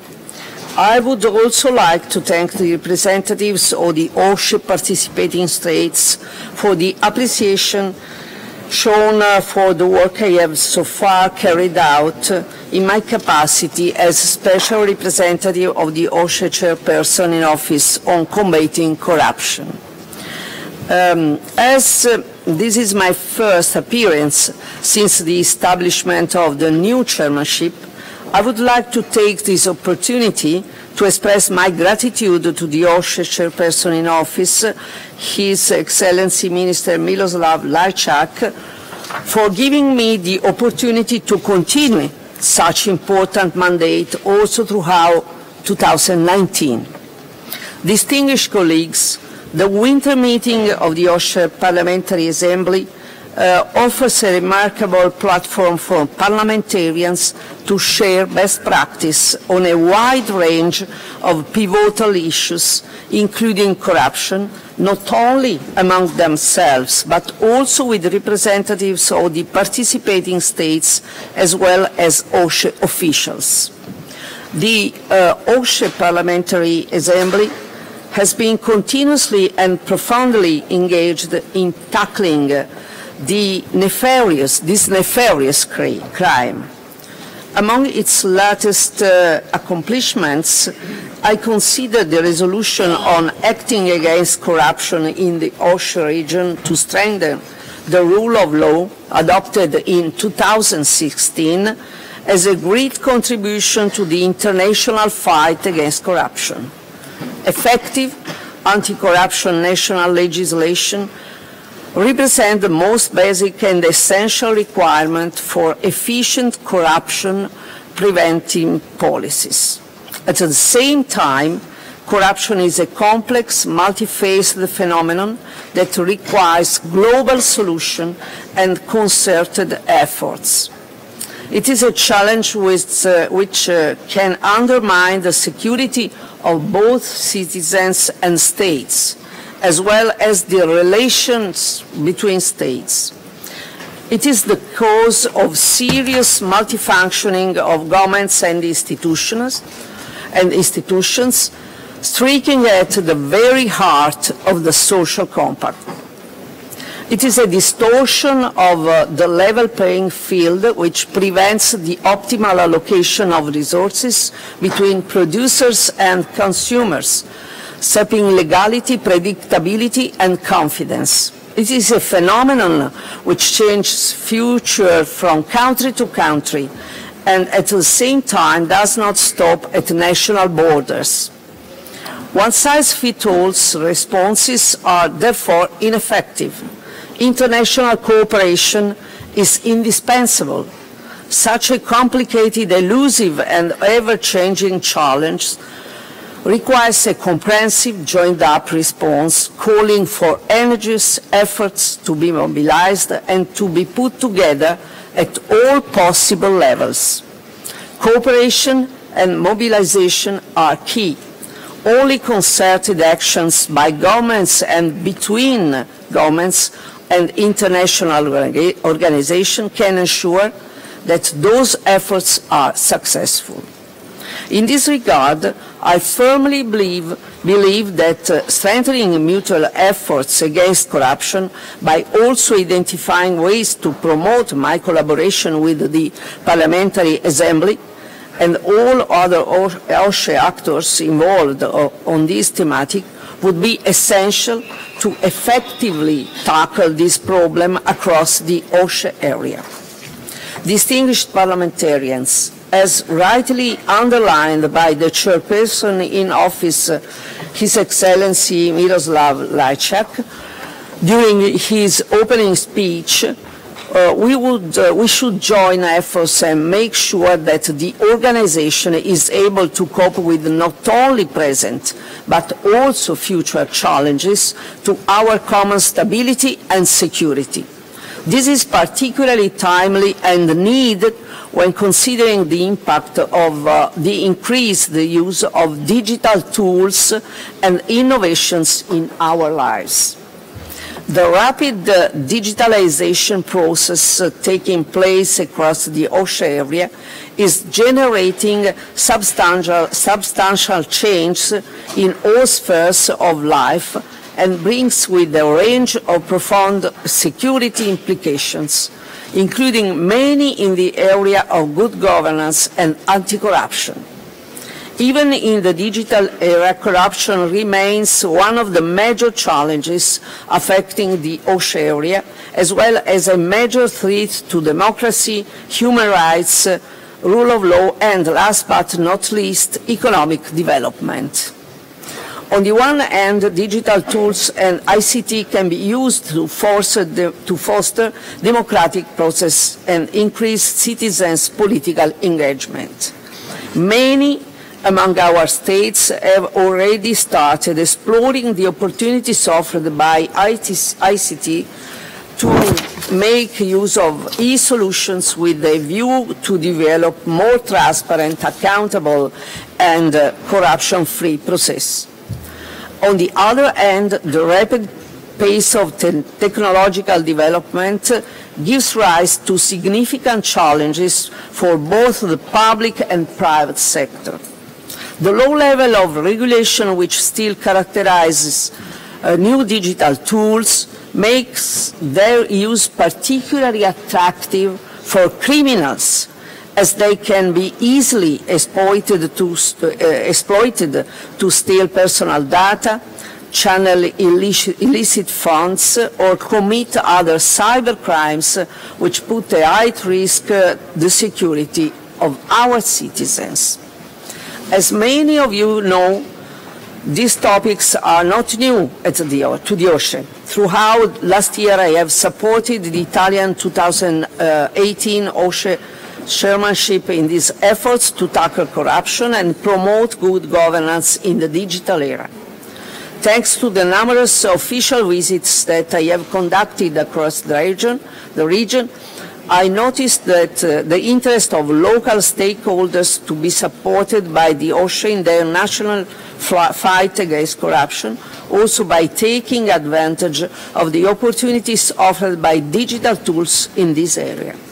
These aspects were also the focus of the high-level anti-corruption conference, which took place on the 13th of November 2018 in Rome. Participants discussed the contemporary topics in the field of combating corruption, also with reference to the active and key role that parliamentarians play in keeping this issue high on their national legislative agenda. In this regard, a serious recommendation were issued, and I hope you will find them useful when bringing the topic of good governance and corruption at the attention of your national parliaments. Dear colleagues, it is clear that the digital transformation has dramatically raised citizen demand for transparent administrations and consequently for the concrete empowerment of their respective control instruments to ensure the good functioning of democracy. Corruption directly and primarily affects the well-functioning of democratic institutions, ultimately depriving our citizens to freely access even the most basic services.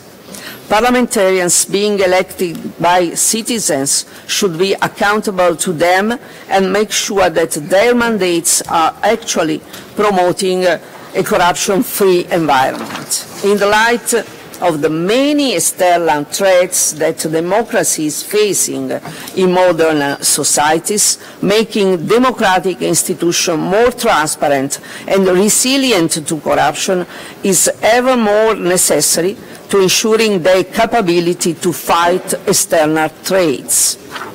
I have always promoted an integrated approach as the only way forward to tackling corruption.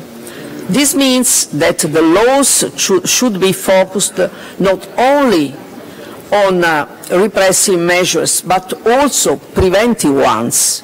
In practice, regulatory goals of public authorities should be focused on creating working mechanisms capable of enabling those authorities to identify and quickly eradicate any actual or potential conflict of interest, as well as any situation that may pave the way for illegal agreements on any other misconduct whatsoever.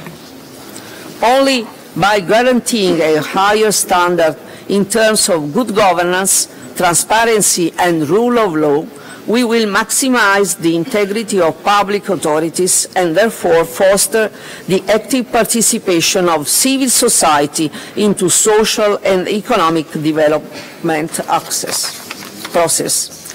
Furthermore, we shall work together to build and foster a new culture of integrity and legality using a multi-stakeholder and inclusive approach. In other words, an ambitious and innovative fight against corruption has to rely on a wide-ranging of multi-layered debate involving governmental entities, civil society, business community and academia. In particular, I wish to mention the role of corporate governance in the private sector.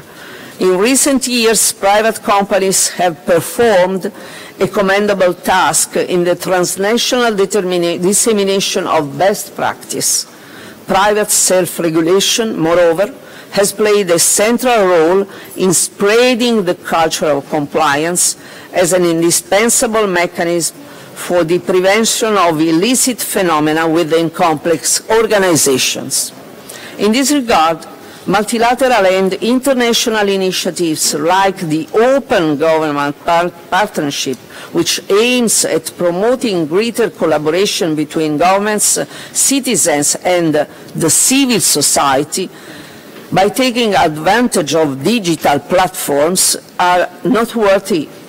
Indeed, technologies can represent the opportunity of for democracy and anti-corruption, but only if we transform them in an opportunity to empower citizens and include them in our decision-making process at all levels.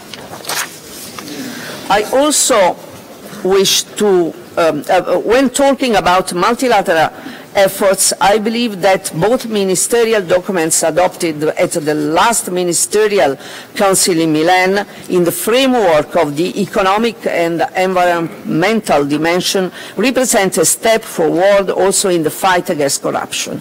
Indeed, the documents recognize the pivotal role that technologies can play to increase transparency and accountability, underlining the role that national parliaments shall play to make this possible.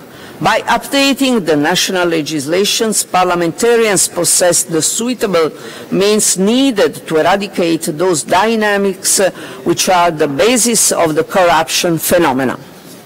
I also wish to emphasize, and I am near to the end of my speech, I wish to emphasize that the OSCE can provide an important added value in this respect. As I have explained, corruption is a complex, multi-faced phenomenon with wide-ranging repercussions, including on security. The OSCE has always advocated a holistic approach to security, and in this vision, an effective fight against corruption plays a critical role. For the reasons I have outlined before, combating corruption calls for a participatory, multi-stakeholder approach based on constructive cooperation among equals, mutually beneficial comparison, and exchange of experiences and best practice. The OSCE is uniquely placed to perform these functions in support of its participating states and in cooperation with other international organizations.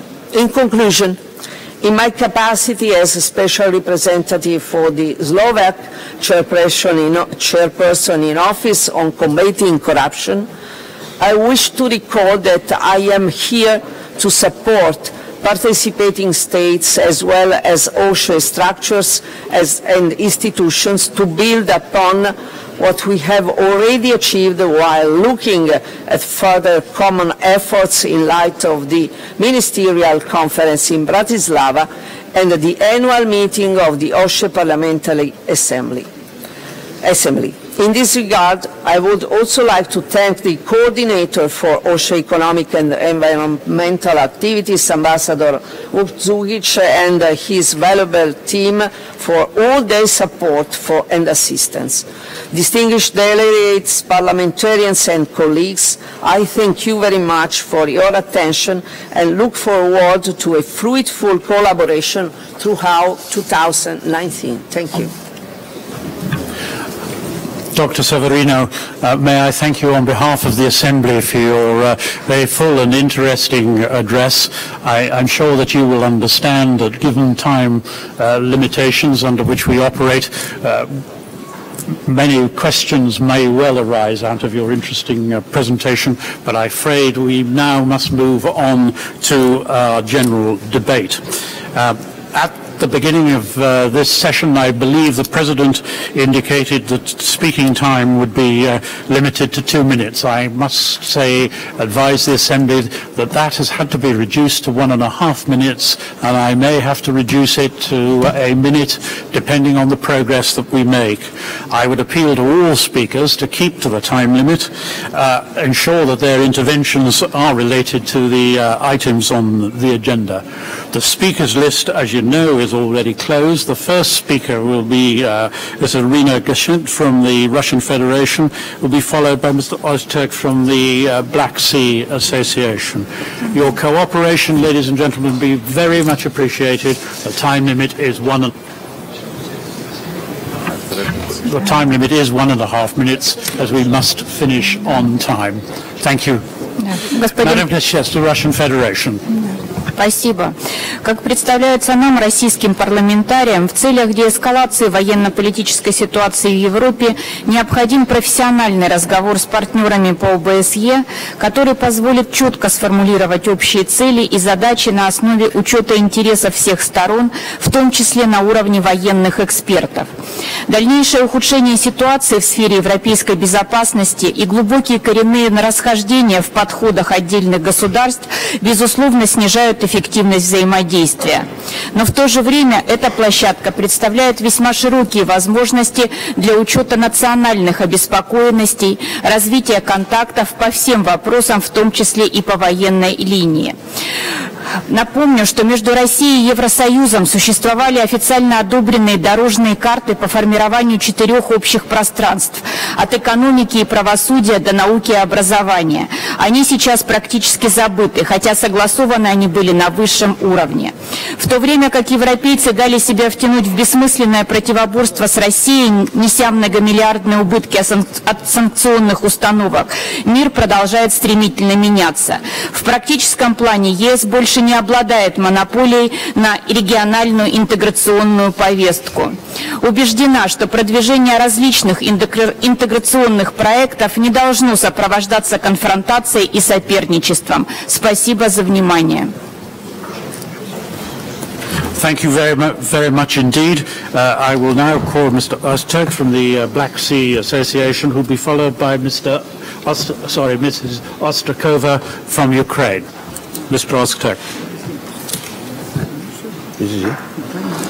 Thank you, Mr. Chairman. I greet you all with deep respect. First of all, I would like to express the goodwill for the 18th autumn session of the OSCE, which the Parliamentary Assembly of the Black Sea Economic Cooperation, the PABSEC, enjoys the observer status. PABSEC is representing a very significant geographical region, while the Black Sea region is a bridge between the Asia and the Europe. At the same time, this region is an important center of energy and transportation along the north and south and the east and west corridors. With its member countries, the Assembly represents different cultures and civilizations and also the common values and the history. As PABSEC, we are the opinion that in the world there remains several duties in various fields to complete. Trade, energy, tourism, and sustainable development can be counted as some minor examples. Dear participants, as it known, the item of security is the purpose of establishment and the principal agenda of OSCE, and this perspective will continue.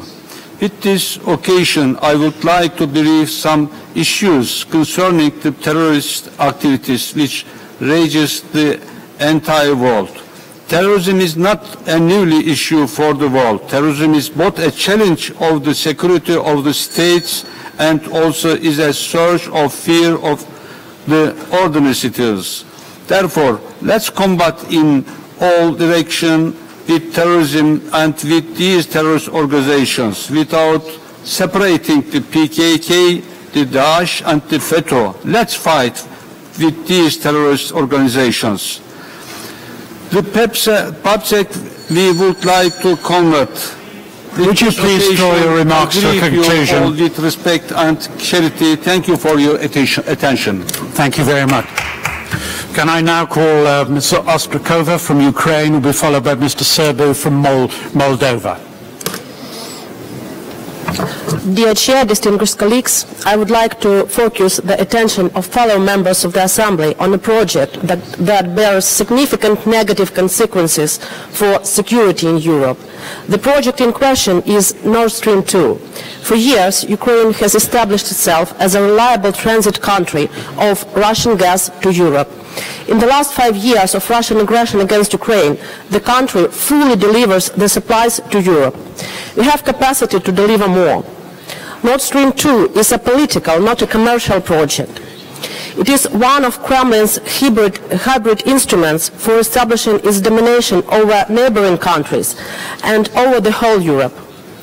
Nord Stream 2 is a deeply troubling prospect for those who have long feared the Kremlin's ability to export political influence alone with gas. By increasing dependence on Russia, it exposes parts of Europe to the risk of energy blackmail at the hands of an increasingly antagonistic supplier. With the launch of the project, Russia will be able to increase its aggression in Ukraine and escalate the combat. It will strengthen the dependence of Europe upon Russia and will sow more divisions between the democratic countries of Europe. What they will do is divide and rule. We are confident that it is necessary not to let this project happen because it will undermine security and increase threats of even bigger aggression from Russia. We call on colleagues to oppose such a development. Thank you for your attention. Thank you very much, Aneta. Could call Mr. Sibu from Moldova, who will be followed by Mrs. Doris Barnett, the Treasurer from Germany. Thank you, dear colleagues. As you know, in 2 days in Moldova will be held ordinary parliamentary elections organized under the new mixed voting system. But the last hour information put me under the necessity to change urgently my statement. At this very moment, an abusive mixture of the Russian Federation into the elections to be held in the Republic of Moldova takes place. Russian Federation has brought abusively in action against the leader of the Democratic Party of Moldova, Vlad Plahotniuc. It is clearly an abusive involvement of the Russian Federation at its security services and also an attempt to influence the elections results in the Moldovan post-electoral environment. I should remind here that a year ago Russian special services have made other abusive actions against the leader of DPM.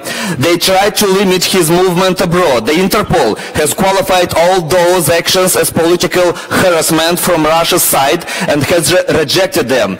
Unfortunately, Russia does not renounce to the hybrid war, which is not aimed only against the government party, but also against the Republic of Moldova and these citizens, and these new actions is an extremely serious mixture in the development of elections in my country.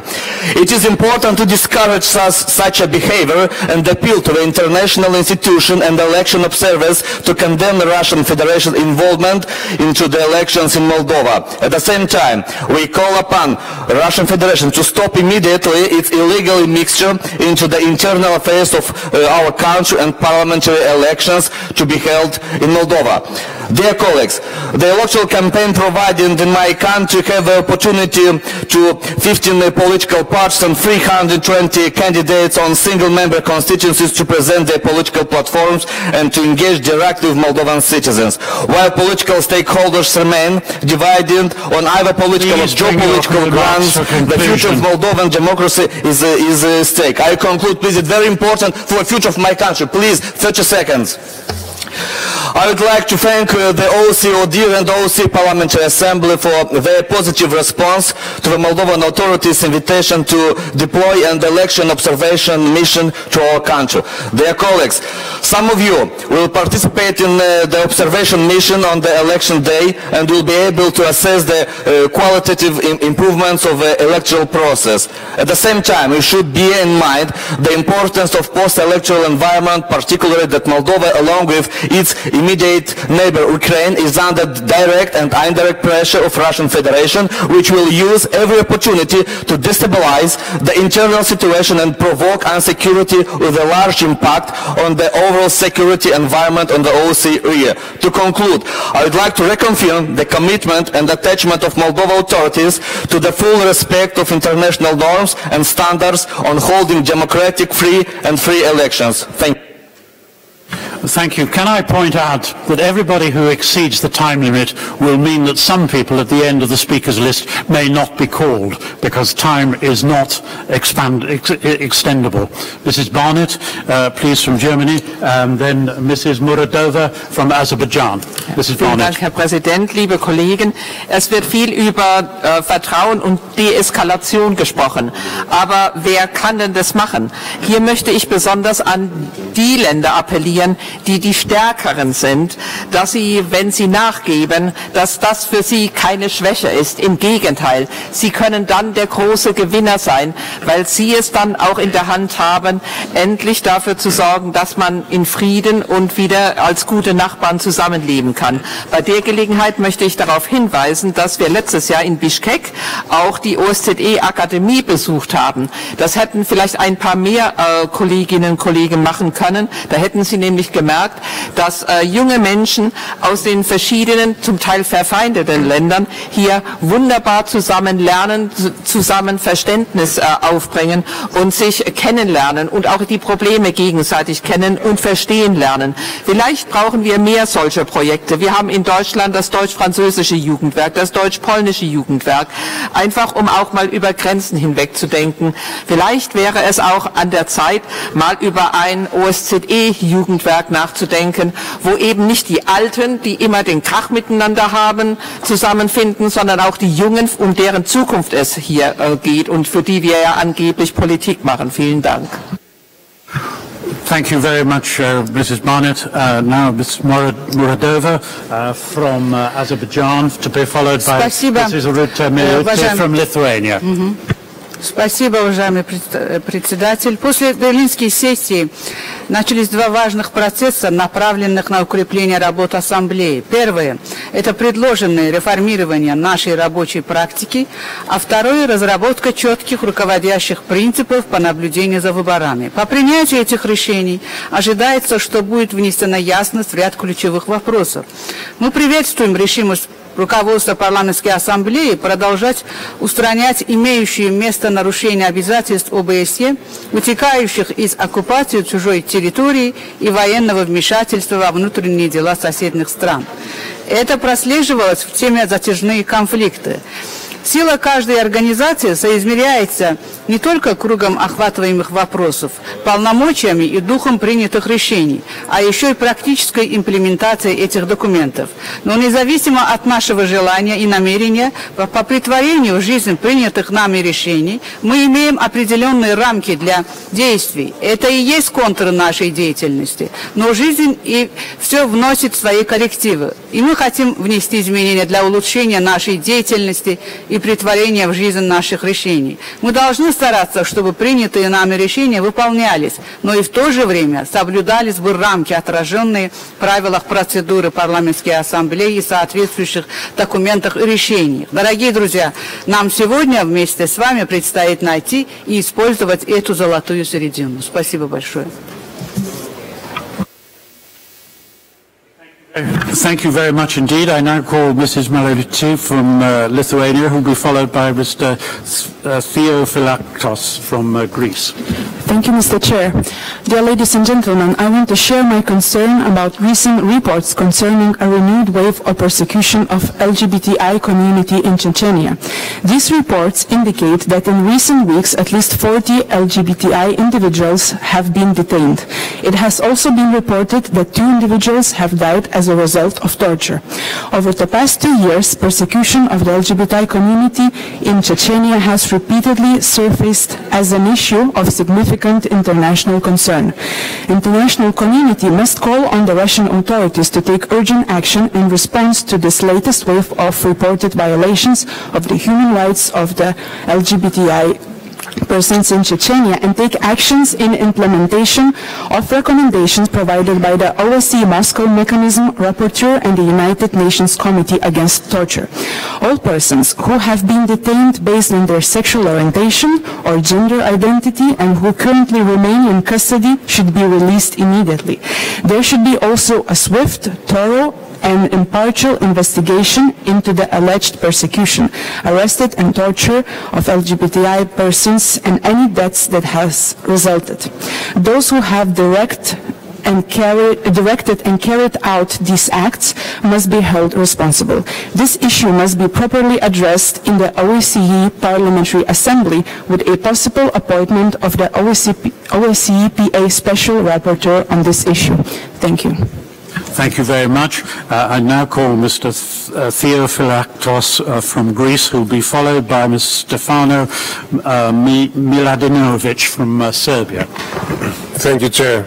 Dear colleagues, let me welcome as a Greek parliamentarian the new name of an old member state of OSCE. The old state is Fyrom and its new name is North Macedonia due to Greece's and North Macedonia agreement, which was signed near Prespes, a lake that is divided between the 2 states. This agreement is a great step for our peoples, for our countries, for OSCE and other international organizations as NATO or European Union. a great and historical step that solves a crucial issue for the two countries and Balkans as a whole. Let me describe you how was things before this agreement. There was a state with a temporary name to all international organizations, and temporary name for almost 3 decades. There was the great majority of states, around 140 states, that recognized freedom with its constitutional name, without any geographical determination. There was a great misunderstanding between the two states, Greece and freedom, and between our peoples about the history of each part. And all those were getting worse and worse as years and decades passed. Now, after our agreement, those things are settled for the mutual benefit and through mutual retreats of the two countries. Each country has got its history and its name. That means our neighbors are North Macedonia, and in the North Territory of Greece exists Macedonia, and Greece has existed 2,500 years now. It's a territory where I come from. Now all misunderstandings and suspicion between the two states are solved, so we can work in the future for the well-being of our peoples. Thank you. Thank you very much indeed, and I now call Mr. Stefano Miladinovic from Serbia, who will be followed by Mr. Gorchevas from North Macedonia. Thank you, Mr. Chair. Well, Special Representative Mr. Pritchard is not here with us today, but I would like to comment his report and thank him for the work and effort to prepare this objective report.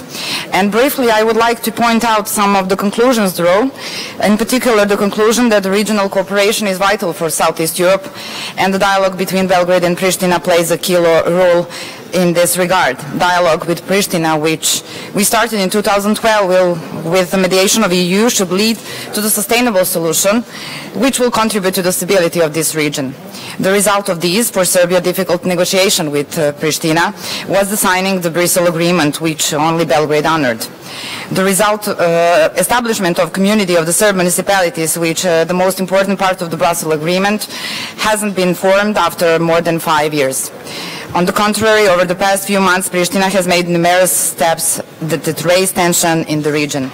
Due to unilateral decisions of so-called Kosovo to impose the 100% tariffs on goods from Serbia and Bosnia and Herzegovina, contrary to the CEFTA agreement, dialogue with Pristina has been blocked. This, one in the series of unreasonable decisions of Pristina, opposes all negotiation process and jeopardizes the status of Serbian community on Kosovo and Metohija. And this move has been condemned by almost the entire international community, which is confirmed by the last UN Security Council session, which examined the situation in Kosovo and Metohija. Dear colleagues, in addition to maintain the OSCE status neutrality approach, OSCE attention is needed through the dialogue between Belgrade and Pristina.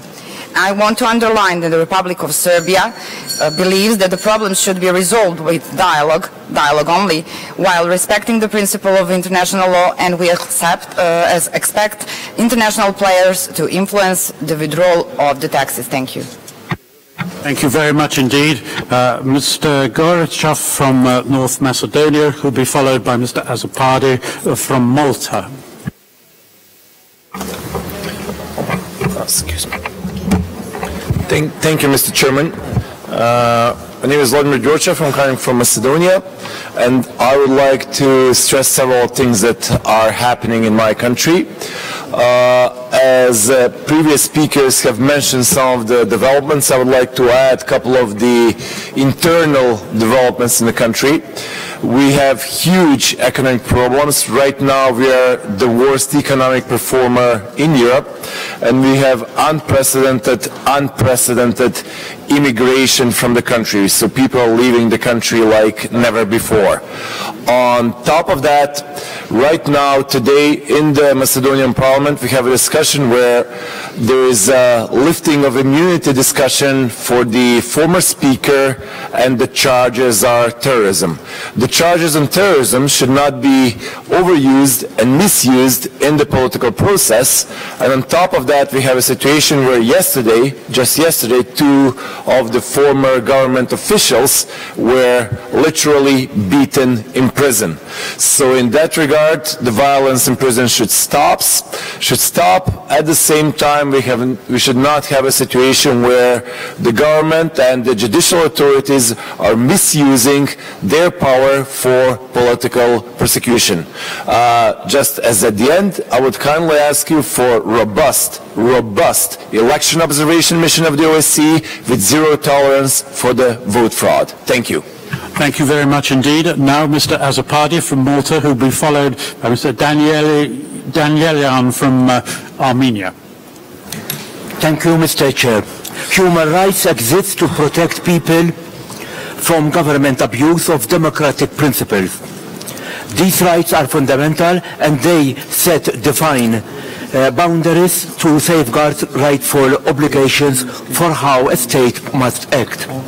States have the duty to limit the exercise of other rights for valid reasons, to promote the well-being and the enjoyment of rights of the wider population.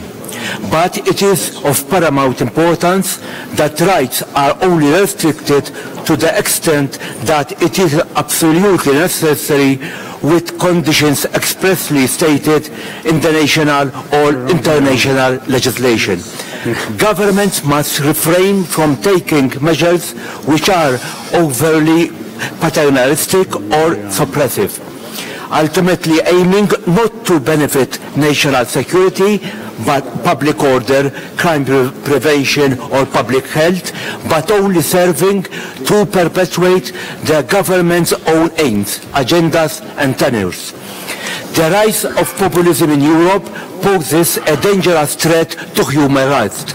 Instead of accepting the fact that human rights protect everyone, populists promote the dangerous belief that people will never need their rights against an overreaching government supposedly acting in their name. These notions threaten the very pinnacle of human rights, freedom of speech, dialogue and debate. Mr. Chair, I take this opportunity to thank the OSCE representative of freedom of the media, Mr. Harem Desir, for his sterling work. Thank you. Thank you. I now call Mr. Danielian from Armenia, who will be followed by Mr. Rossi from Finland. Thank you, Lord Bonus. Since I have had a chance to make my intervention while we were discussing the report of Armenia, I will give the floor and save some time for other speakers. Thank you. That's very generous of you, and thank you very much indeed. Mr. Rossi from Finland, who will be followed by Margareta Zetterfeld from Sweden. Verehrter Vorsitzender, meine Damen und Herren, haben wir seit 1945 in Frieden und Sicherheit leben können? Nein. Weltweit hat es rund 200 Kriege gegeben. Völkermorde und Aufstände haben stattgefunden. Gebiete sind erobert worden. Insbesondere Frauen und Kinder waren von den Konflikten immer schwer betroffen. Während des letzten Jahrzehnts verloren über 2 Millionen Kinder ihr Leben im Krieg. Wir Politiker und Staatschefs müssen unsere Verantwortung tragen, und zwar auf diplomatischem Wege. Nur so können die Probleme gelöst werden. Nicht durch Gewalt und bewaffnete Auseinandersetzungen. Meine Damen und Herren, mein persönlicher Wunsch ist, dass zwischen den Völkern mehr Verständnis herrscht und dass man sich auf eine edlere Weise herausfordert, zum Beispiel beim Sport, sei es bei den Olympischen Spielen oder bei Weltmeisterschaften, wie gerade jetzt bei den Ski-Weltmeisterschaften hier in Seefeld in Österreich. Meine Hoffe ist, meine Damen und Herren, Friede und Zusammenarbeit für die ganze Welt. Dankeschön.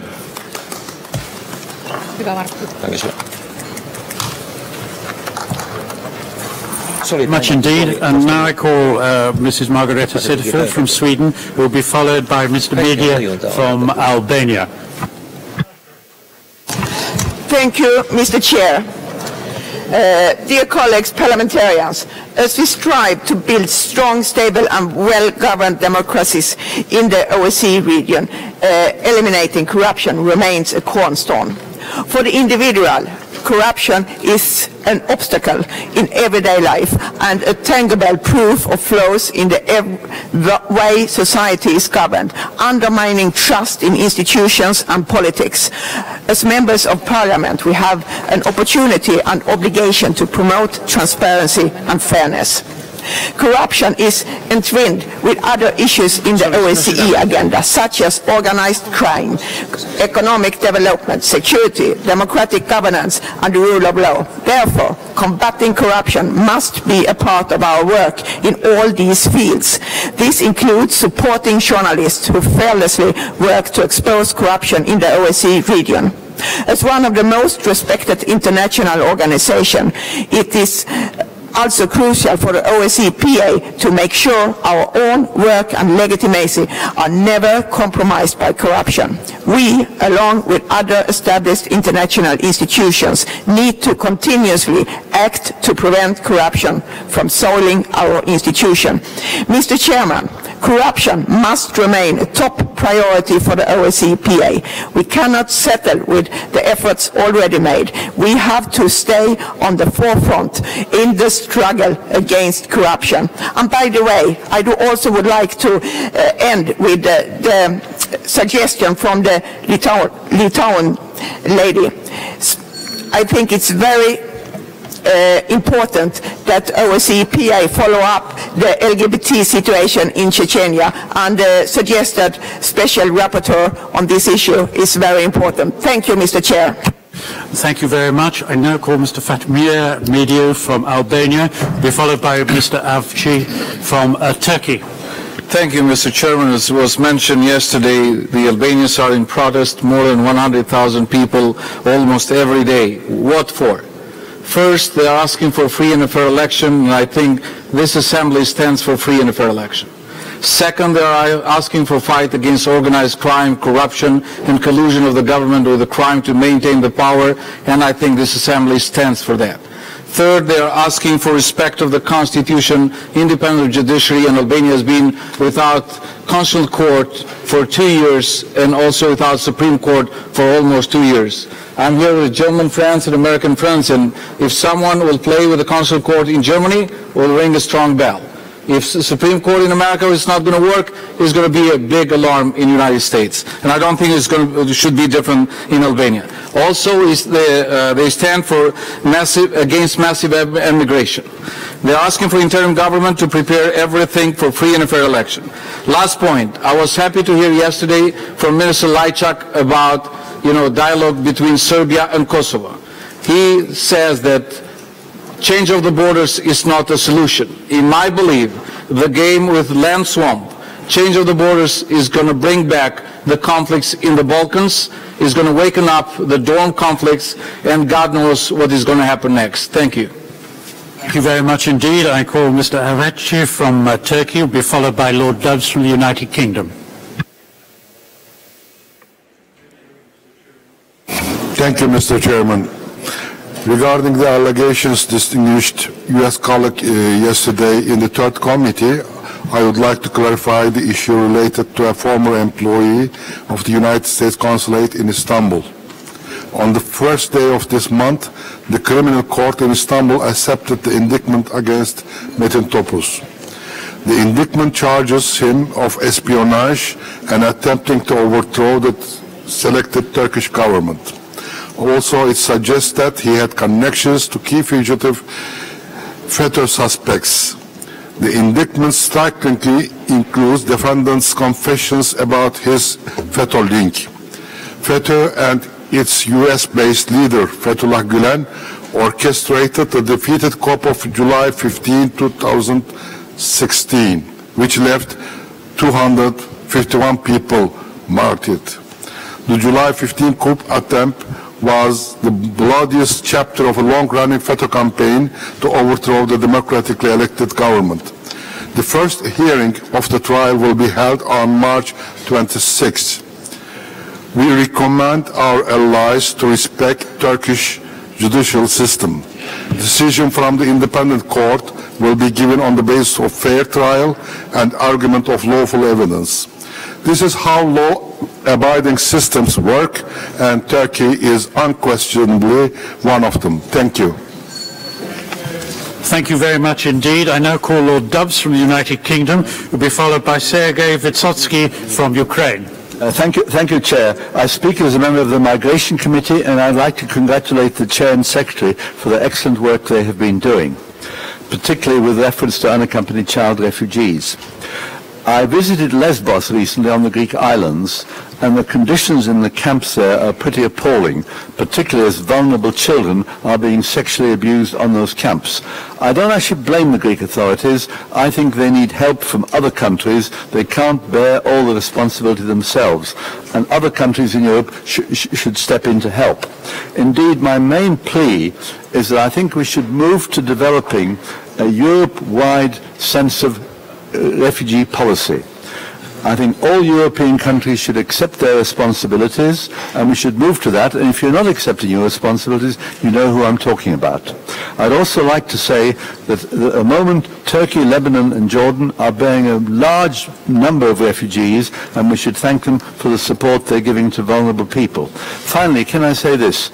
It is evil that far-right political parties in Europe are exploiting the migrant and refugee situation for their own political ends. It is cynical, and we have to educate public opinion in our countries so that the far-right parties are exposed for the evil that they're doing to our communities.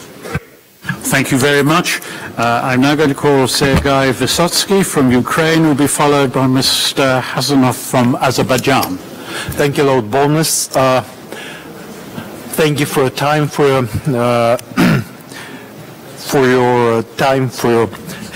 help for Ukraine. As you know, Russia is doing hybrid warfare against the Ukraine, and their secret services are involved in special operations in other states. You, Lord Bournemouth, know the situation that you had in Salisbury. We saw the situation at Montenegro and other states when Russian proxies that were trained in Donbass and in so-called private military company Wagner, they were brought for fighting in Ukraine, then tried to make some coup attempts and destabilization in the Balkans, and now are promoting Russian interests all over the world, in Syria and in Africa. The problem of private military companies aroused are very important. As the study of Ukrainian NGOs and non-government organizations show, the rise of secret military budget in Russia for 10 years increased in 20%. We believe that it is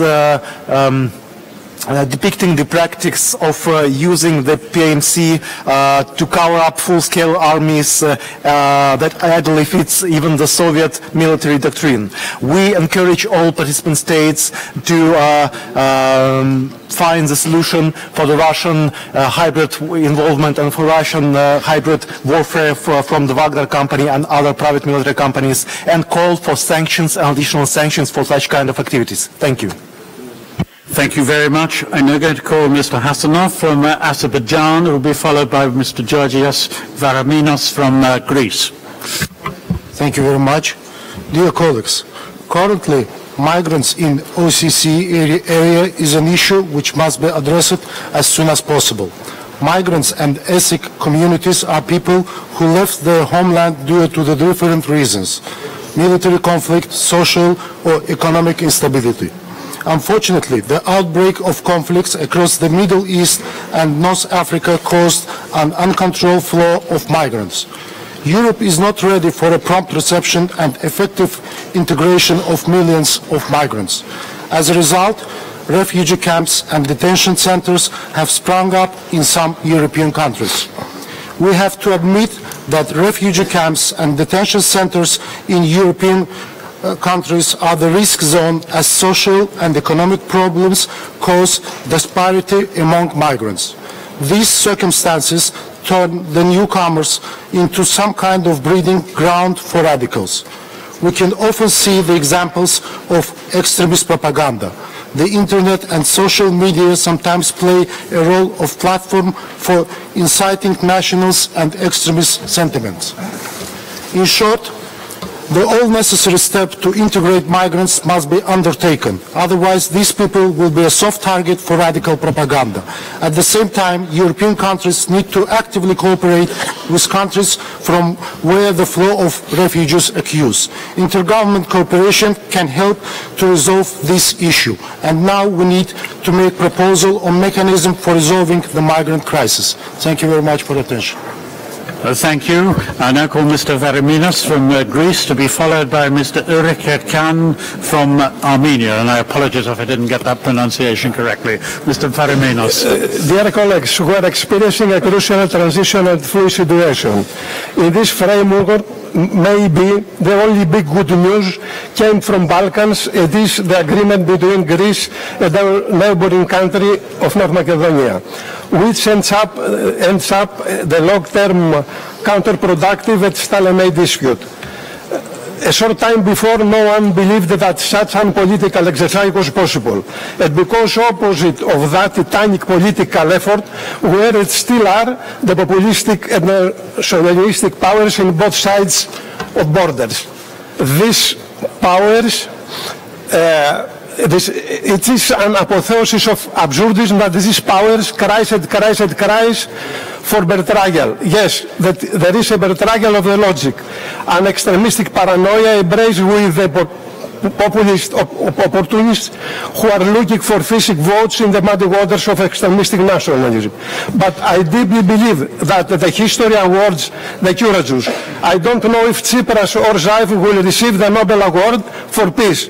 We, the rest, who are not Tsipras nor Zaev, feel proud for our contribution to this historic step towards the peaceful developments, not only between the two countries and the wider region.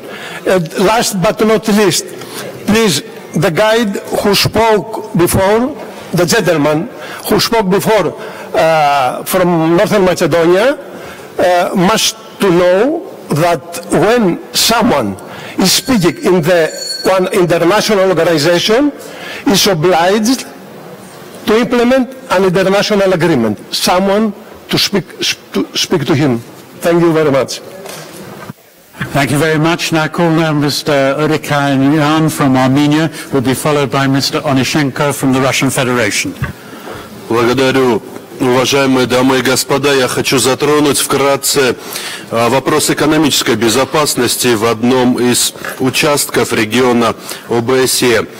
Произошедшие в прошлом году в нашей стране внутриполитические события, по сути, можно назвать одним из наиболее результативных вариантов развития событий в плане демократизации общества, влияния народных масс на принятие особо важных решений в управлении государства и так далее. Нынешняя конъюнктура, в отличие от прошлой ситуации, которая естественно, стала причиной трансформации внутренней политики в связи с обострением социального положения, в связи с нерезультативным управлением, с отсутствием занятости, необъективными доходами работающего населения. Нынешняя конъюнктура позволяет надеяться на более правильное и лучшее реформирование экономики, в том числе и используя возможности региона. Однако у нас существует проблема, которая не позволяет развиваться экономике как в стране, в частности, так и в регионе в целом, в том числе и существенно сокращая возможности экспоненциального развития экономических темпов. Я имею в виду общеизвестные факты, хочу актуализировать именно то, что порядка 80% государственной границы Республики Армения перекрыта соседними странами, причем большая часть из них в одностороннем порядке, что сокращает объективную возможность для развития региона. И это сегодня, в 2019 году, в 21 веке, в зоне ответственности Организации по безопасности и сотрудничеству Европы. Благодарю. I'm now going to call Mr. Dimas from, I beg your pardon, Mr. Onyshenko from the Russian Federation, who will be followed by Mr. Dimas from Greece. And thereafter, I think it will be necessary for speakers to contain their remarks to 1 minute if we are going to finish. Mr. Onyshenko. Глубоко уважаемый председательствующий, я хотел бы обратить внимание Высокого Собрания на состояние народа Украины. Сегодня мы стоим на пороге бурно развивающего геноцида украинцев в связи с тем, что там развивается эпидемия кори.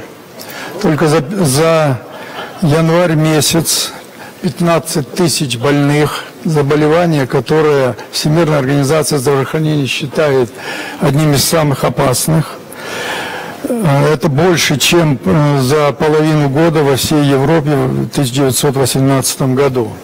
Причина состоит в этнокультурном пропасти, которая возникает между правящей группировкой, стоящей у власти, и украинским народом. Цена вопроса – это стоимость снарядов, которые выпускаются сегодня по школам, больницам и детским садам города Донецка, но при этом не закупается вакцина, не организуется вакцина профилактики. Нам нужно потребовать от Евробюро Всемирной организации здравоохранения принять меры. Россия готова предоставить помощь, если будет в этом необходимость в посадке вакцин. Все посмеющиеся сзади наши коллеги, озабоченные проблемами Африки, привиты как раз той вакциной, которую мы готовы предоставить украинскому народу.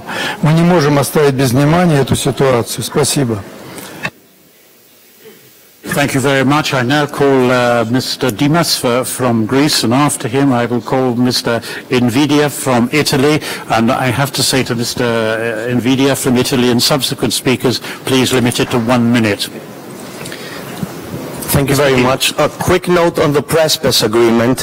When you claim to have a legally binding bilateral agreement, but you see that the agreement is not fully respected, you start having questions of how binding it actually is. I would like to discuss an issue that involves all member states, large and small, in every continent. The issue is cybersecurity. Although the OSCE has undertaken some important initiatives in the past, I truly believe that within the organization there is a window of opportunity, and the OSCE should place cybersecurity at the center of the international public discourse and even make it its flag. So we can build on the decision 1202 of March 2016, where the OSCE underlines a set of draft confidence-building measures to reduce the risks of conflict stemming from the use of information communication technologies. The issue of cybersecurity does not only matter for each country, but it does go even above the scope of all our 3 general committees, since it threatens political affairs and security, it affects economic affairs, science, technology, and the environment, and it raises questions regarding democracy and human rights. It is also an issue of growing international concern. To sum up, I would really like to see the OSCE stepping up on the issue of cybersecurity, as it not only has the opportunity, expertise, and the international network to further enhance the public discourse, but more importantly, it has the credibility to set the agenda for national, international, supranational, state, and non-state actors. Thank you very much. And now the time limit is 1 minute. I call Mr. Invidia from Italy, who will be followed by Mr. Stokovic from Serbia. Grazie Presidente. Sono soddisfatto della presentazione del dibattito per l'attenzione data in questi 3 giorni al tema dell'immigrazione economica e della sua correlazione con il tema dell'innovazione. La Presidente della Commissione Economica oggi e alcuni successivi interventi fatti in questi giorni hanno giustamente ricordato le linee guida fornite nel settore dell'economia e dell'innovazione dall'ONU e nel contesto anche del World Economic Forum. La tecnologia e l'innovazione chiaramente sono dei tratti determinanti del nostro tempo e sono felice che in occasione del Consiglio ministeriale dell'OSCE a Milano Milano si sia trovato spazio per adottare una decisione sul capitale umano nell'era digitale e una dichiarazione sull'economia digitale. Facendo seguito al Consiglio ministeriale di Milano e confido quindi che nella presidenza slovacca e la nostra sessione parlamentare estiva ci possa essere spazio per affrontare nelle risoluzioni anche il tema dell'automazione dei lavori rutinari molto presenti nei paesi OSCE nell'est Europa e delle tecnologie abilitanti come strumento di cooperazione economica in aree territoriali, rurali o sottosviluppate. Avere un focus su questo argomento è centrale per prevenire possibili fenomeni migratori e di conflitti sociali tra i Paesi membri. Questi 3 giorni dimostrano che siamo finalmente sulla strada giusta. Grazie. Thank you very much. Mr. Kovic from Serbia will be followed by Mr. Deacon from Canada. Honourable Chairman, Excellencies, ladies and gentlemen, I have the honour to present to you the real situation about our negotiation process in the Republic of Serbia. The Belgrade-Pristina dialogue is currently in a stalemate. I want to emphasize that Serbia is going the best to reach a compromise and that it has fulfilled of our obligation arising from the achievement agreements. The Pristina had only one obligation to deliver on: Association of Serbian Municipalities, and they have delivered nothing. Even though Pristina imposed tariffs on Serbian and Bosnian goods more than 100 days ago, there has been no retaliation. I want to stress that both the tariffs as well as newly adopted negotiation platform are against the dialogue. The process of negotiation is important for peace and security in the whole Western Balkan region. The most pressing issue is how to develop future Albanian and Serbian relations. Finally, the only way how we can solve the problem is by using diplomacy, consensus building, constructive dialogue, and find solution for our future generation. Thank you for your attention. Thank you very much indeed. Mr. Deacon from Canada, you have a minute, and he'll be followed by Mr. Nabizadeh from Azerbaijan. Thank you, Chair. I'd like to build on a point made by Dr. Fry in her gender issues report earlier this afternoon, where she spoke about the lower participation rate of girls and women in science, technology, engineering, and math, and in technology leadership roles, and the fact that that creates a vicious cycle. And for me, it's a vicious cycle that needs to be broken. The reason I'd like to focus well beyond equity and gender rights and focus on the economic reasons, and there's a couple of studies, one in Harvard Business Review of 22,000 companies, public companies worldwide, showing that those that had a third or more female leadership were 15% more profitable, and another one from Boston Consulting Group showing that women who were funded in VCs were 2.5 times more productive in terms of sales growth. My hope is that the OSCE chairmanship or leadership can focus on female entrepreneurship as a way to simultaneously address several of the important OSCE priorities. Thank you. Thank you very much indeed. And now Mr. Nabizadeh from Azerbaijan will be followed by Ms. Maria Telereti from Greece. 1 minute, it's not enough for my speech. That's why I kindly ask you to give the floor to the next speaker. Thank you very much. It's very kind. Thank you for your cooperation. Ms. Maria Telereti from Greece, who will be followed by Mr. Gerasimov from Ukraine. Ms. Telereti from Greece. Madame et Monsieur, notre objet devrait être d'approche intégrée et la lutte contre toutes les formes de violence et trafficking. Il faut aussi prendre des mesures pour prévenir et mesures plus efficaces. Je voudrais souligner la nécessité de ratification de la Convention du Conseil de l'Europe sur la lutte contre le trafficking par l'État participant de l'OSCE. Aussi, mise en œuvre de la directive européenne sur la lutte contre les abus d'exploitation sexuelle des enfants et la pornographie, et aussi mise en place des mécanismes de coordination suivent des stratégies nationales et internationales de lutte contre le trafficking. Nous avons besoin créer des structures de soutien d'accueil pour les victimes de trafficking. La lutte contre le trafficking relève de la responsabilité de tous, hommes et femmes, participant à l'Assemblée parlementaire de l'OASE. Merci. Thank you very much indeed. The last speaker is Mr. Artur Gerasimov from Ukraine. Ukraine? Thank you very much. Dear colleagues, sovereignty and territorial integrity of Ukraine with its internationally recognized borders must be restored based on the full respect for the OSCE principles and norms of international law. We continue to fulfill the Minsk agreements and expect Russia to act likewise. Instead, Russia leads the situation to the worse. In November, 3 Ukrainian boats were attacked and seized by Russian naval vessels in neutral international waters, while in transit from one Ukrainian port in the Black Sea to another Ukrainian port. 24 Ukrainian servicemen were captured and remain until now in Russia's captivity as prisoners of war. 3 of them were wounded. The Russian aggression continues unabated. Blatant violations of human rights and fundamental freedoms which are targeted against Ukrainians and Crimean Tatars protesting against the Russian occupation continue in Crimea. Russia leads its campaign of intimidating and restricting activities of the OSCE Special Monitoring Mission to Ukraine, SMM. It's important to make sure that Russia bears full responsibility for these illegal aggressive actions and for their devastating effect on the peace process. Thank you for your attention. Thank you very much indeed. Can I say that completes the speakers list? May I, having been left to chair this part of the agenda, thank you for your cooperation. Apologize to those of you whom I had to interrupt in the interest of completing the speakers list, and apologize to those who felt they had not sufficient time to make the point that they wanted to make.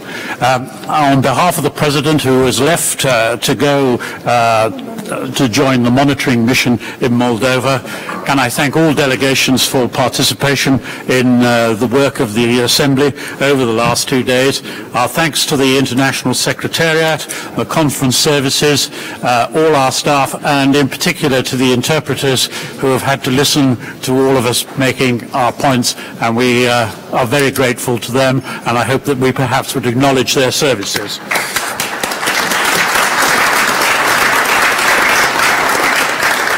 Once again, thank you for your help, and I now declare this winter meeting closed and look forward to seeing you in Luxembourg, even if you don't look forward to seeing me in the chair for the debate. Thank you very much.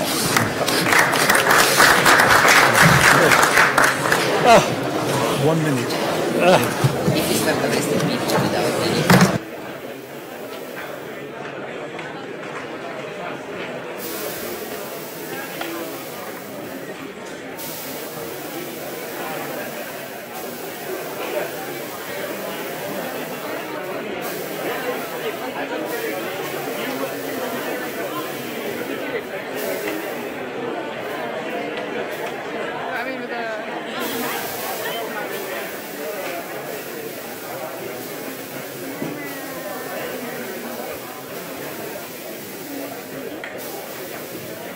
Turn it off, at least for now.